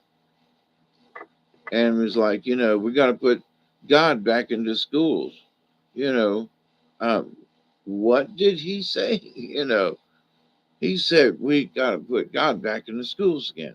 Wait a minute, y'all said that he was an atheist and a warmonger, and that he was Hitler. Wait, he wants to put prayer, he wants to put stuff like that back in school. Yeah, maybe. Oh shit, what a fight that's gonna take in the Supreme Court, right? So, but has he gone crazy? Maybe in his old age, it's like, and I'm kind of gotten the same way. Um, you know, saying a prayer once in a while ain't that bad. You say your prayer and I'll say my prayer. But, a moment of prayer ain't really that bad. Quit bitching about it. We do need more spirituality. People need to look in their subconscious brains and they need to search the universe and the dark matter for who they truly are. But do they care? Most of the time, not. Folks have given up on caring whether or not they have a spiritual. But I will see. Um, I'm fingers crossed. I'm giving humanity the benefit of the doubt. Let's see how these folks do. You know, let's see if they can stop their craziness and go. Wait a minute. You know, I know I've been here before. What did we do before?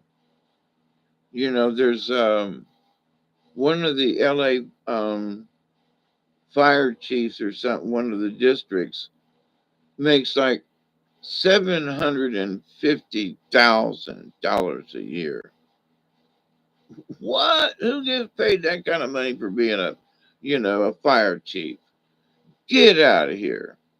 So, things like that need to really be fixed. But so anyway, I will continue to pray each and every day for y'all. Each and every day that you will continue to learn how to accept and receive the knowledge, the healing, the wisdom, and the many blessings from the universe. Renisha, it's good to see you. Scotty Boy, as always. Chloe, as always. And I know I missed somebody. Oh, Johan. Yeah, you too. Uh huh. You doing all right, Johan? I love you too, y'all. Please be safe. We got snow coming in. It's going to be interesting. Yeah, be good, Renisha. Everything going okay for you? I hope so. I really do pray each and every day for each and every one of you to continue how to learn how to accept and receive the knowledge, the healing, the wisdom, and the many blessings from the universe. Gary, I thought you was asleep. Well, I got cotton mouth so bad because I took my meds and everything.